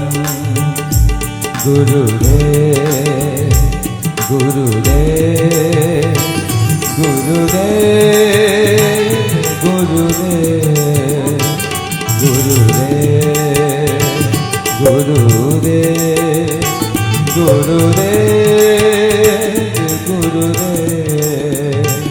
गुरु रे गुरु रे गुरु रे गुरु रे। बोलिए परम दयाल श्री गुरुदेव की जय। গাছ, বৃক্ষ, বৃক্ষের কাছ থেকে কি শিখলাম? ক্ষমাগুণ। আমরা গাছের ডাল কাটি, তারপরেও গাছ আমাদেরকে ক্ষতি করে না। করে কি? গাছের ডাল কেটে ফেললাম, তারপরে গিয়ে বসলাম, ছায়া দেয়। এই কি আমার ডাল কেটেছি, সর, বলে না। ভগবান শ্রীকৃষ্ণ দশম স্কন্ধের 22 অধ্যায়ের 32 নম্বর শ্লোকে সখাদেরকে বলছেন, পশ্যতৈতান মহাভাগান পরার্থৈকান্ত জীবিতান বাতো বর্ষাত পহিমান সহন্ত বায়ন্তিনা অহো এষং বরং জন্মা সর্ব প্রাণ উপজীবনম সুজনস্যেব যেষাং বৈ বিমুখা যন্তি নর্থিনঃ পত্র পুষ্প ফলচ্ছায়া মূলবল্কল দারুভি গন্ধ নির্যাস ভস্মাস্তি তকময়ী কামান বিতন্নতে। তোমরা গাছকে দেখো, গাছ আমাদের জন্য কত কষ্ট করে। গাছের প্রতিটা জিনিস আমাদের সেবায় লাগে। গাছের মূল আমাদের কাজ করে, গাছের শেকড়, গাছের কাণ্ড, গাছের বাকল, গাছের পাতা, ফুল, ফল, গাছের কষ, আমাদের কাজ হয় না? ধুনো জ্বালাও, রাবার, গাছের কষ থেকে তৈরি আরো কত কাজ হয়। গাছের প্রতিটা অংশ আমাদের কাজে লাগে। বৃষ্টি, ঝড়, গাছ আমাদেরকে রক্ষা করে। গাছের তলায় দাঁড়ালে আরাম পাই, রোদের থেকে ছায়া পাই। যত বেশি গাছ থাকবে গ্রামে, গ্রাম তত বেশি আরামে থাকবে। গাছের তলার তাপমাত্রা অন্তত 3 থেকে 4 ডিগ্রি কম থাকে। বাইরে 40 হলে গাছের নিচে 36 কম থাকে। তো যত বেশি গাছ লাগাবে গ্রামে, রাস্তার দুপাশে এখানে ওখানে যত বেশি গাছ লাগাবে, সেই গ্রাম তত বেশি আনন্দের হবে, ভালো থাকবে। ভালো ভালো গাছ, নিম গাছ বা ইত্যাদি ভালো ভালো গাছ লাগাও। গাছ আমাদেরকে রক্ষা করে। ভগবান কৃষ্ণ দশম স্কন্ধে আজ থেকে 5000 বছর আগে ভগবান কৃষ্ণ গাছের প্রশংসা করে গেছেন। গাছ অন্যের জন্য বাঁচে, ফুল হলে অন্য নিয়ে যায়, ফল হলে অন্য নিয়ে যায়, পাতাও নিয়ে যায়, সব অন্য নিয়ে যায়, গাছ কিচ্ছু বলে না। সাধু গাছের মতো, তৃণাদপি শুনিছেন তরৌরিব সহিষ্ণু না। গাছকে কাটলেও কিছু বলেন না, সাধুও কিছু বলেন না। শুকাইয়া মরিলেও পানি নামা গয়। গাছ শুকিয়ে মরে যায় তবু বলে না একটু জল দেবে। সাধু এমনি করে গাছের মতো জীবন যাপন করবেন।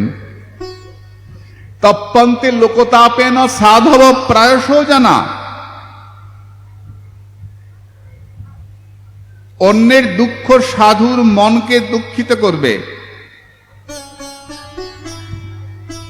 অন্যের দুঃখ সাধুর মনকে পীড়িত করবে। এটা সাধুর স্বভাব। কোথায় বলা আছে?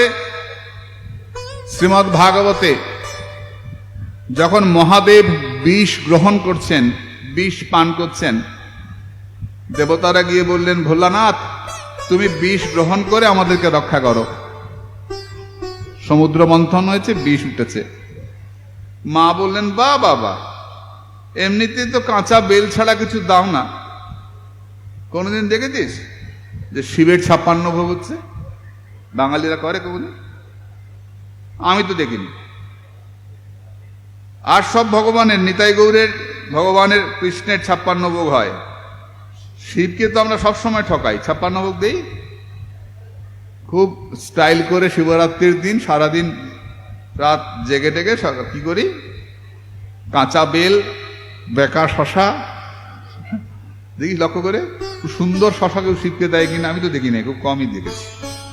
সুন্দর দামি শশা দিচ্ছে না, বেকা শশা, ওটা শিবের কপালে। কাঁচা বেল সব শিবকে তো ওসবই দেয় সব। তো মা বলছেন যে শিবকে এগুলো দাও, এখন আবার বিষ দিতে এসছে। আমার মহাদেব বিষ খাবে না। মহাদেব বললেন, পার্বতী যদি আমি বিষ গ্রহণ করি তাহলে জগৎ রক্ষা হবে, আর জগৎ রক্ষা হলে আমার গোবিন্দের সুখ হবে। তাই ভগবত সুখের জন্য আমাকে বিষ গ্রহণ করতে হবে। মহাদেব বিষ গ্রহণ করলেন, তার নাম হলো নীলকণ্ঠ মহাদেব। বলে নীলকণ্ঠ মহাদেব কি জয় হো। কেন খেলেন বিষ? ভাগবত বললেন, তপ্পন্তে লোকতাপেন সাধব প্রায়শ জানা। সাধুর এটা স্বভাব, অন্যের দুঃখ সাধুর মনকে পীড়িত করে। স্বার্থপর লোক অন্যদিকে তাকায় না, আমার ঠিক থাকলেই হলো। এই তুই বাইরে বেরোসনি, তুই ভেতরে থাক, তুই বাইরে যা হচ্ছে হচ্ছে, তুই ভেতরে থাক, সুযোগ পেলে পালিয়ে যাব। আর সাধু কি করে? ধর্ম রক্ষার জন্য, দেশ রক্ষার জন্য ঝাঁপিয়ে পড়ে। প্রমাণ, কুম্ভ মেলা যখন অহিন্দুরা, অসভ্য বর্বর জাতেরা আক্রমণ করছে, তছনছ করে দিচ্ছে, ভয়ঙ্কর অবস্থা, সবাই গিয়ে কেঁদে পড়লেন সম্রাট আকবরের কাছে। ইনি পরধর্মকে সহ্য করতেন, অনেকটাই উদারপন্থী ছিলেন। তাকে গিয়ে বলা হলো যে আপনি রক্ষা করুন, এইরকম কুম্ভ মেলায় সাধুদেরকে আক্রমণ করে সব লুটে বুটে নিচ্ছে, মেরে ফেলছে, হত্যা করছে। তখন সম্রাট আকবর বললেন, আমি পারবো না, আপনারা আপনাদের রক্ষা নিজেরা করুন। সন্ত সমাজ বসলেন, সন্ত যার সবকিছু অন্ত হয়ে গেছে, সাধু যে সাধে সে সাধু, যে সাধনা করে সে সাধু, আর সাধনার অন্তে যে পৌঁছে যায় সন্ত, সন্ত ভগবান বলা হয়। সন্ত সমাজ বসলেন, কি করে রক্ষা করা যায়? এই তৈরি হলো ন্যাংটো সাধুদের দল, নাগা সাধু। এদেরকে অস্ত্রবিদ্যা শেখানো হয়, এখনো চালায় না, তরোয়াল চালায়, দেখেছেন কুম্ভ মেলায় গিয়ে? তার অস্ত্রবিদ্যায় সুনিপুণ, এবং প্রতি কুম্ভে হাজার হাজার ছেলেদের অস্ত্রবিদ্যা শিক্ষা দেওয়া হয়, নাগা তৈরি করা হয়। কেন? বলে এরা আগে যাবে রাস্তা পরিষ্কার করতে করতে, এই অসভ্য বর্বর এরা সরে যাবে ভয়ে, পেছনে সন্তরা যাবেন স্নান করতে। আগে সন্তরা যেতেন আর এরা আক্রমণ করে লুটে বুটে নিত, মেরে ফেলতো, কিছু না পেল মেরে ফেললো। কি করে রক্ষা হবে? এই নাগা সম্প্রদায় তৈরি হলো। কি বলবেন বাবা, এদের দরকার নাই, জয়নিতাই বললেই হবে? না, জয়নিতাই বলতে বলতে যাও, মেরে ভেঙে দেবে। তো এই শান্ত সমাজ তৈরি হলো, এ নাগা সম্প্রদায়। এরা তরোয়াল চালায়, বল্লম চালায়, দেখেছো সামনে যায় সব, ভয় লাগে। প্রয়োজন আছে? এরা সাধুদের সৈন্য। ল্যাংটো থাকে কেন? বলে কিচ্ছু প্রয়োজন নাই, কাপড়েরও দরকার নাই, চল আগে ধর্ম রক্ষা কর। আমি এদের শিবিরে কুম্ভ মেলায় গিয়ে একবার ছিলাম, সৌভাগ্য হয়েছিল। সকালবেলা উঠে অল্প বয়সের ছেলেরা যা ডন বৈঠক দিচ্ছে, আমার দেখে তো লজ্জা করছিল, ইস রাম, আমার এত বড় পেট, আর এদের চেহারা দেখো, চিপচিপে সুন্দর চওড়া বুক, আর সব কৌপিন পড়া, সকালবেলা উঠে সব ডন বৈঠক দিচ্ছে, বুক ডন দিচ্ছে, পুশ আপ করছে। আরে বাপরে বাপ, কি চমৎকার চেহারা! তারপরে ছাই মাখা, তো বোঝা যাচ্ছে না কে কার মুখ কোনটা, কে কোনটা বোঝা যাচ্ছে না, কিন্তু কি পরিশ্রমী! বলে শিক্ষিত অশিক্ষিত সব না। এমনও আঁকড়ায় গেছি যে আঁকড়াতে আইপিএস আইএএস অফিসাররা সব নাগা সাধু হয়ে আছেন, বড় বড় ডাক্তার নাগা সাধু হয়ে আছেন। কে বলেছে? আমরা মনে করি খেতে পায় না সাধু হয়েছে। না না না, অনেক উচ্চশিক্ষিত ব্যক্তি আছেন যারা ন্যাংটো সাধু, সব ত্যাগ করেছেন দেশ রক্ষার জন্য, ধর্ম রক্ষার জন্য। আর তুমি দেশকে 3টে হিন্দু দিতে পারবে না? তোমার ধর্ম রক্ষার জন্য তুমি 3টে হিন্দুর বাবা মা হতে পারবে না? 3টে হিন্দুর জন্ম দিতে পারবে না, সন্তান দিতে পারবে না দেশকে? কেন পারবে না? দিতেই হবে, দেশ রক্ষা করতে হবে। দেশ সবার আগে, রাষ্ট্র সবার আগে। দেশ থাকে তবেই মন্দির থাকবে, দেশ সবার। ভারতবর্ষের কৃষ্ণ দেশের ভগবান, রামচন্দ্র দেশের ভগবান, গীতা দেশের গ্রন্থ।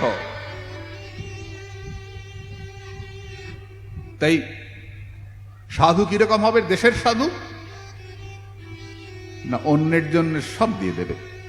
প্রমাণ মহাদেব। মহাদেবের মতো বলে উনি তো সাধু, উনার মতো গৃহস্থ নাই। দেখেছো মহাদেবের মতো বউকে ভালোবাসে? আর কাউকে দেখেছো এরকম বউকে ভালোবাসে? সবসময় যখন বসে বউকে কোলে নিয়ে বসে, কি ভালোবাসে গো! হ্যাঁ, যখনই বসে বউকে কোলে নিয়ে বসে। লক্ষ্য করে দেখেছো? যখন বউ দেহ রাখলো, সতী যখন মারা গেলেন বা দেহ ত্যাগ করলেন, মারা গেলেন বলা যাবে না, শ্রীবিষ্ণু যখন আসনে বসে দেহ ত্যাগ করলেন, মহাদেব সতীকে নিয়ে নাচছিলেন না? এত কাঁদছেন, সেই কান্না থেকে তৈরি হলো কি?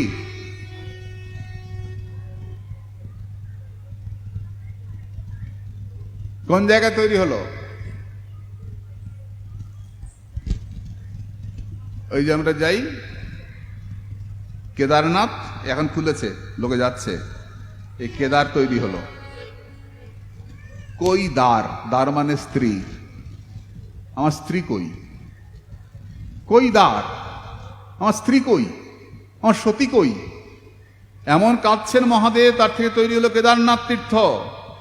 কেদারনাথের মাটি খুব নরম। ওই যে ভয়ঙ্কর প্রলয় হলো, সব বাড়ি ধসে গেল, কেন মাটি খুব নরম কেদারনাথের, অনেক নিচ থেকে ভিত খুঁড়তে হয়, নরম মাটি। এত নরম কেন? শিবের চোখের জল। আর যে গাছ তৈরি হলো তার নাম রুদ্রাক্ষ। এই রুদ্রাক্ষ, রুদ্র মানে শিব, অক্ষ মানে চোখ, শিবের চোখের জল থেকে যে তৈরি হলো তার নাম রুদ্রাক্ষ। এই দেখো রুদ্রাক্ষ, বৈষ্ণবের চোখের জল রুদ্রাক্ষ। বৈষ্ণবানাং যথা সম্ভব, বৈষ্ণবদের মধ্যে শ্রেষ্ঠ হচ্ছেন মহাদেব। এরকম বউ নিয়ে থাকা ঠাকুর তুমি আর দেখবে না। কি ভালোবাসে গো, কি ভালোবাসে! আরে বাপরে বাপরে বাপ, খুব ভালোবাসে। স্বয়ং নারায়ণ মায়ের দেহটা খণ্ড খণ্ড করে 51 পিঠ তৈরি করলেন, করলেন না চক্র দিয়ে? কোন দিক থেকে কাটতে আরম্ভ করলেন? পায়ের দিক থেকে চরণ কাটতে শুরু করলেন। বলে কেন? শিব তো নাচছেন, যে প্রথমেই মাথা কাটতে যান নারায়ণ, নারায়ণ জানেন আমি যদি প্রথমে ওটা করতে যাই শিব আমাকেই ত্রিশূল নিয়ে তাড়া করবে, তো ওটা করছেন না। শিব নৃত্য করছেন পাগল হয়ে সতীকে কাঁধে নিয়ে, আর নারায়ণ পেছন দিক থেকে কাটতে শুরু করেছেন। এই সুযোগ, এই সুযোগে আসমুদ্র হিমাচল ভারতবর্ষে 51 শক্তিপীঠের তৈরি হবে। এই 51 শক্তিপীঠ ভারতবর্ষকে রক্ষা করবে। ভক্তিটাও একটা শক্তি, শক্তি না থাকলে শক্তিমান থাকে না। মায়ের কৃপা না হলে কৃষ্ণ কৃপা হয় না। তাই অবশ্যই শক্তির প্রয়োজন। তাই 51 শক্তিপীঠ তৈরি করলেন কে? ভগবান বিষ্ণু। আমরা বলবো আমরা বৈষ্ণবরা তো যাই নাই, আমরা তো বৈষ্ণব অনেক ওপরে আমরা, কিন্তু ভগবান বিষ্ণু এই টুকরো টুকরো করে মায়ের দেহ ছড়িয়ে দিলেন আসমুদ্র হিমাচলে, শক্তিপীঠ তৈরি করলেন। সর্বশ্রেষ্ঠ শক্তিপীঠ কোনটা? মা কামাখ্যা। এটা নিয়ে অনেক বাজে বাজে কথা বলে, ওরা তো অনেক নোংরা কথাই বলে। অপূর্ব তত্ত্ব। বাবা কামাখ্যায় গেছেন আপনারা? গেছেন কেউ? হাত তুলুন তো। যান নাই? গেছেন? বাহ, যাবেন। আমি বছরে 2 থেকে 3 কামাখ্যায় যাই। অম্বুবাচীর সময় জানিস মা, অম্বুবাচীর সময় কামাখ্যা যাব, আমার একটা মনে হচ্ছে দেখি তো কি হয় ওখানে। বাস বন্ধ, গাড়ি উঠবে না, ভীষণ কড়াকড়ি, হেঁটে উঠতে হবে 5 কিলোমিটার। আমি সপরিবারে চললাম কামাখ্যা দর্শনে। তো যাওয়ার সময় হেঁটে উঠছি, সেরকম কষ্ট কিছুই হয় নাই। বহুবার গেছি কামাখ্যা, আবারও যাই, আবারও যাব। তো যাওয়ার সময় তো আমি জয় মা কামাখ্যা, জয় মা কামাখ্যা করতে করতে যাচ্ছি, কারণ যে ধামে যেতে হয় সেই ধামের জয় দিতে হয়। পুরীতে গেলে জয় জগন্নাথ বলতে হবে, বৃন্দাবন গেলে জয় রাধে বলতে হবে, নবদ্বীপে গেলে জয় নিতাই জয় গৌর বলতে হবে, না ধামের অধীশ্বরকে বলতে হয়। জয় কামাখ্যা করতে করতে যাচ্ছি অম্বুবাচীতে, হাজার হাজার লোক, কি জানি কি হয় বাবু, যা দেখি গা যাই। বিশ্বাস কর মা, যখন কামাখ্যায় ঢুকলাম আমি অবাক হয়ে গেলাম। হাজার হাজার মানুষ, সব তিলক করা, মালা পড়া, খোল করতাল, কি কীর্তন হচ্ছে, দলে দলে দলে দলে 10 জন 12 জন 15 জন করে করে দল কামাখ্যা মন্দির ঘিরে, শুধু কীর্তন কীর্তন, কীর্তনের বন্যা বইছে আমার নিজের চোখে দেখা। ন্যাংটা সাধুরাও আছে, ওই যে ওরা যে আছে না, ওইসব সাধুরাও আছে, আলাদা করে রাখা হয়েছে ওদেরকে, পুলিশ গার্ড দিয়ে রাখা হয়েছে। আর পুরো উঠোন জোরে শুধু কীর্তন আর কীর্তন।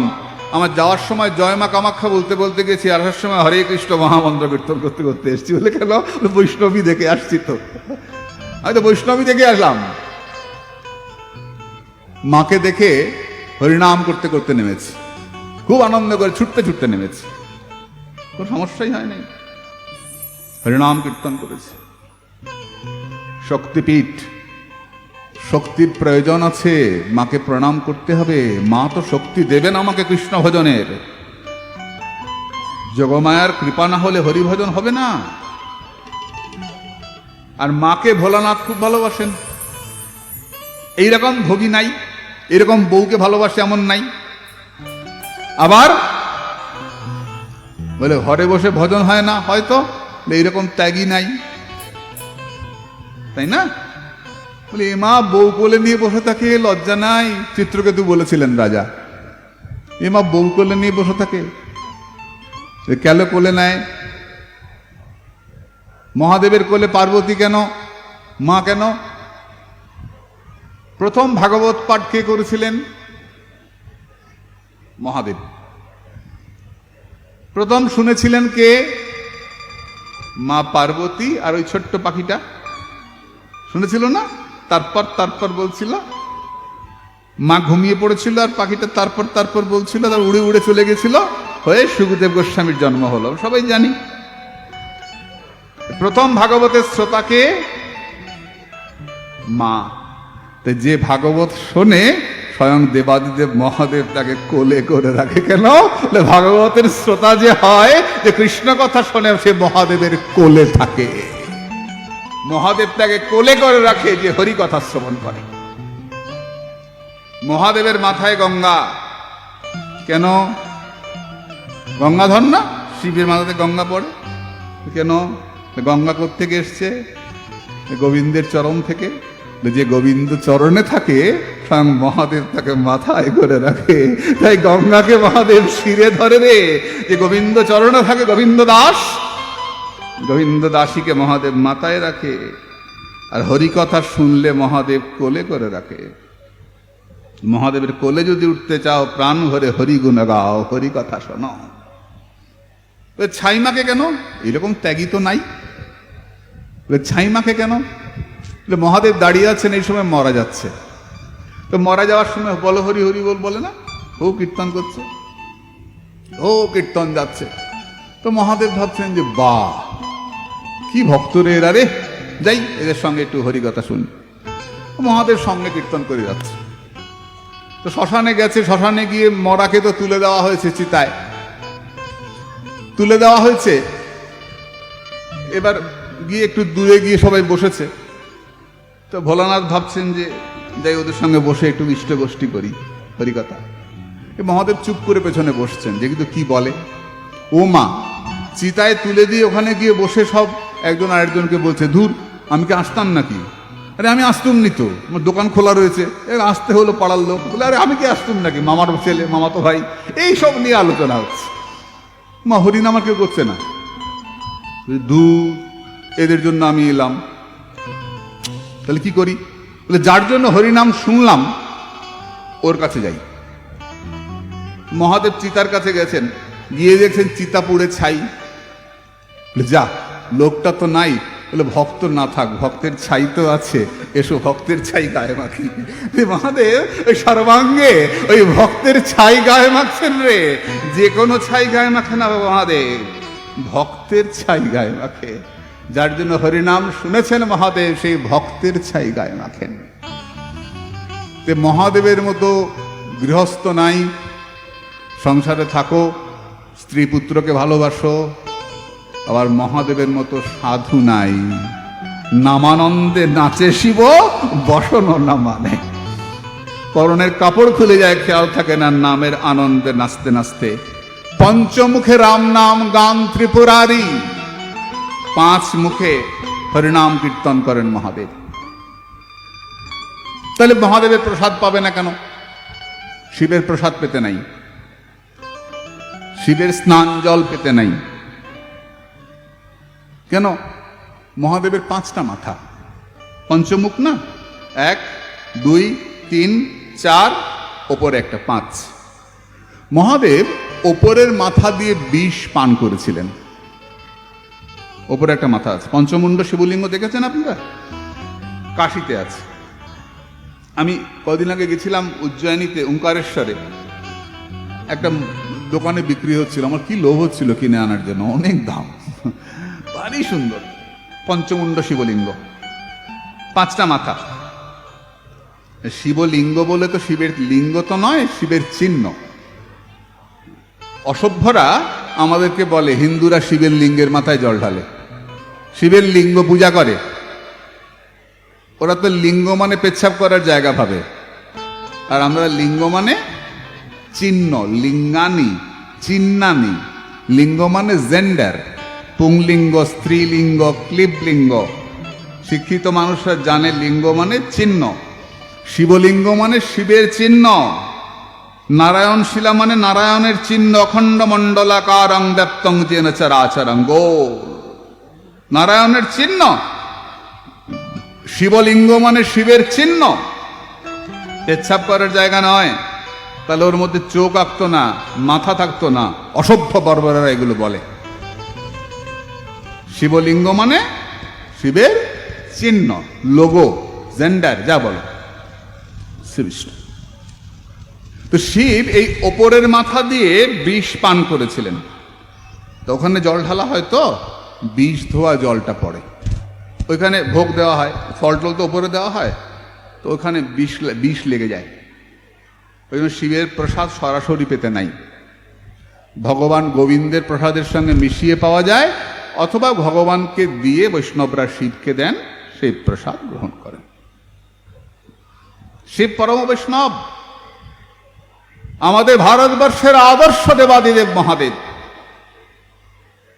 ওই রকম ভোগীও পাবে না, ওই রকম গৃহস্থ নামানন্দ ভোগ করে চলেছেন, নামের আনন্দে আছেন, ওই রকম গৃহস্থ পাবে না, ওই রকম ত্যাগই পাবে না। ত্যাগ করে সম্পূর্ণ ত্যাগ। যখন আনন্দে বউ নিয়ে থাকে, সম্পূর্ণ আনন্দে আছে, বউ কোলে নিয়ে বসে আছে। ক্ষমা, আমাদের জন্য বিষ গ্রহণ করেন যে ঠাকুর, তার নাম দেবাদিদেব মহাদেব। তপ্পন্তে লোকতাপেন সাধব প্রায়শো জানা। সাধুর এটা স্বভাব, অন্যের দুঃখ সাধুর মনকে পীড়িত করে। তাই সাধু এটা করেন কার কাছ থেকে শিখব? গাছের কাছ থেকে শিখব। সাধু শুধু নিজে খাবে, নিজে মন্দির বানাবে, নিজে আরাম করে থাকবে, অন্যের দিকে তাকাবে না, তা হবে না। উদার চরিতানন্ত বসুধৈব কুটুম্বকম। যারা উদার চরিত্রের মানুষ হয়, তাদের কাছে সমস্ত পৃথিবীটাই আপন হয়। স্বার্থপর ব্যক্তি শুধু মনে করে একটা ফ্ল্যাট হবে আমার, একটা গাড়ি আর একটা কুত্তা থাকতে হবে। কুত্তা তো থাকতেই হবে, নাহলে আধুনিক হওয়া যাবে না। বাড়িতে কুকুর পুষিস তো মা? পুষবি না? হ্যাঁ পুষবি। আগে হিন্দুরা মরার সময় বুকে থাকতো গীতা, এখন তাকে কুত্তা। আগে মুখে গঙ্গা জল দিত লোকে, এখন কুত্তায় ঠ্যাং তুলে দেয়। হিন্দুদের পরমাগতি এখন ওইটাই, কুত্তা পোষা। আগে ঠাকুর পুজো করতো, এখন কুকুর পুজো করে। ঘরে কুকুর ঘুরে বেড়ায়, সারা ঘরে কুকুর চেটে বেড়াচ্ছে, ঠ্যাং তুলে বেড়াচ্ছে। মানে ভগবান কি করে থাকবে রে? কুকুরের দৃষ্টি পড়লে সেটা ভোগ হয় না। কুকুরের লোম অত্যন্ত অপবিত্র, কুকুরের বিষ্ঠা দুর্ভাগ্য ডেকে আনে। বলে কুকুরকে আমরা পুজো করি, হ্যাঁ উঠোনে বাইরে, কুকুরকে আদর করো বাইরে, ঠাকুর ঘরে কুকুর থাকবে না। এগুলো মানতে হবে তো, অবশ্য মানতে হবে। আমরা কুকুরকেও পূজা করি, বিড়ালকেও পূজা করি। বিড়াল কার বাহন? ষষ্ঠীর বাহন। বিড়ালের দুধ থেকে খুব ভালো ঔষধ তৈরি হয়, হোমিওপ্যাথিক ঔষধ, নামটা মনে নাই আমার, জানতাম। বিড়াল ষষ্ঠীর বাহন। বিড়ালের লোম থেকে অনেক ভালো, গর্ভবতী রমণীর কোমরে রাখলে সন্তান প্রসব হয়, শুভ হয়। কোন ভালো ভালো কথা আছে বিড়াল সম্পর্কে। বিড়ালের মতো মা হতে হবে জগতে, এই জন্য বিড়ালকে আমাদের মা রাখা হয় ঘরে। ষষ্ঠী বলা হয় কেন বিড়ালকে? ঠাকুর রামকৃষ্ণ বলছেন, বাঁদরের বাচ্চা হোস না, বিড়ালের বাচ্চা হোস। কেন বলেছেন? বাঁদরের বাচ্চা বাঁদরকে ধরে থাকে, আর বিড়ালের বাচ্চা বিড়াল বাচ্চাকে ধরে থাকে, বাচ্চা বিড়ালকে ধরে না। ঠাকুর বলছেন, তুই ভগবানকে ধরিস না, এমন কর যেন ভগবান তোকে ধরে থাকে, গুরু তোকে ধরে থাকে, তাই অবশ্যই তোর ভালো হবে। ঠাকুর বলছেন, বিড়ালের বাচ্চা হোস, বাঁদরের বাচ্চা হোস না। আমাদের হিন্দু ধর্ম এত সুন্দর। কুকুরকে ষষ্ঠীর বাহন বলেন নাই, বিড়ালকে বলেছেন। কেন? বিড়াল যেমন বাচ্চাকে ধরে রাখে, তিনি মা ষষ্ঠী আমার সন্তানকে ধরে রাখবেন। মা দুর্গা, ষষ্ঠী মানে দুর্গা, দুর্গা আমাকে রক্ষা করবেন। তো বিড়াল উপকারী প্রাণী, বিড়াল ঘরে থাকা ভালো। বিড়ালের কাছ থেকে আমরা বৎসলতা গুণ শিখতে পারি। বিড়াল কি করে বাচ্চাকে রক্ষা করে, এরকম আর কেউ রক্ষা করে না। জন্মের পর থেকে 7 বার ঘোরে, এখান থেকে ওখানে, ওখান থেকে ওখানে। অন্য কোনো প্রাণী আছে হস করে ওঠে, একেবারে বাচ্চা ছাড়বে না। ওর যে কুকুর আসলে আঁচড় মেরে দেবে, বাচ্চা ছাড়বে না। বিড়াল বাচ্চাকে খুব ভালোবাসে। তো বিড়ালের কাছ থেকে মা হওয়া শিখতে হয়। বিড়ালের অনেক গুণ বলতে গেলে সময় লেগে যাবে। অবশ্যই ভালো, পুষবেন, কিন্তু ভগবান আছেন মনে করে পুষবেন। কুকুরকেই প্রধান করবেন না। আমাদের এটুকুর মধ্যেই প্রাণ। কুকুর একটা ফ্ল্যাট, একটা গাড়ি, 2টা বাচ্চাকে, একটা বাচ্চা বিদেশে পড়ে, ইংলিশ পড়ে, ইংলিশে কথা বলে, মাকে মামি বলে, বাবাকে মামা বলে, হয়ে গেল বিদেশি বাচ্চা। এটা করবেন না। বাচ্চাকে মা বলতে শেখান, বাবাকে বাবা বলতে শেখান। যুগ যুগ ধরে মাকে মা বলে আসলাম, এখন মা মামি বলে। এখন তো বাবাকে মামা বলবে তো নাকি নাকি বলবে? বাবাও মামা হয়ে গেছে। কি বলে? হ্যাঁ, ডেড, মানে জ্যান্ত বাবাকে মেরে ফেলে, ডেড বাবা। ভয়ঙ্কর ব্যাপার, করাবেন না এগুলো। মাকে মা বলে কাঁদতে শেখাবেন, ডাকতে শেখাবেন। বাবাকে বাবা বলবেন। নিজের ধর্মকে রক্ষা করুন। বিদেশের কাছ থেকে ধার করলে আর আলাদা কিছু হয় না। ওই খ্রিস্টানরা বলে বলে আমরাও বলবো? কেন বলবো? আমাদের হিন্দুদের কিছু নাই, ওদের কাছ থেকে নিতে হবে কেন? আমরা সবসময় এই যে পদলে হন, ওদের কাছ থেকে পা চেটে নিতে হবে কেন? আমাদের বলার কিছু নাই। কই আমাদেরটা ওরা শেখাতে পারছি না তো। দুর্ভাগ্য আমাদের। কি করব আমরা? নিজেরা ভালো থাকবো, সবাইকে ভালো রাখবো। তপ্পন্তে লোকতাপেন সাধব প্রায়শো জানা। অন্যের দুঃখ আমাদের মনকে দুঃখ দেবে, সাধুকে দুঃখ দেবে, এবং অন্যের উপকারের জন্য সাধু ঝাঁপিয়ে পড়বে। তবে সে সাধু। অনেক বড় দাড়ি, মাথা নেড়া, এটা সাধুর লক্ষণ নয়। ভালোকে ধরাটাই সাধুর লক্ষণ। সারা সার বিবেক চতুর ইতি সাধু। কোনটা অসার, কোনটা সার? অসার সংসার, সার ইষ্টচরণ। যিনি ইষ্টচরণকে সার করেন তিনি সাধু, কৃষ্ণচরণকে সার করেন তিনি সাধু। আর সবার মধ্যে আমার কৃষ্ণ আছেন একথা জেনে যে সবার সেবা করে সে সাধু। যে সাধে সে সাধু, আর যে অন্তে পৌঁছে গেছে সে সন্ত। কেমন? এই বৃক্ষের কাছ থেকে আমরা পরোপকার শিখব। এরপর রইল বাতাস, আকাশ। মহাপ্রভুর কৃপা হলে আগামীকাল আমরা এ প্রসঙ্গে আস্বাদন করব। এখন আরতি হবে, আরতির পরে আমরা আনন্দ করব, করে ফিরে যাব। নিতাই গৌর সীতানাথ প্রেমানন্দে হরি হরি।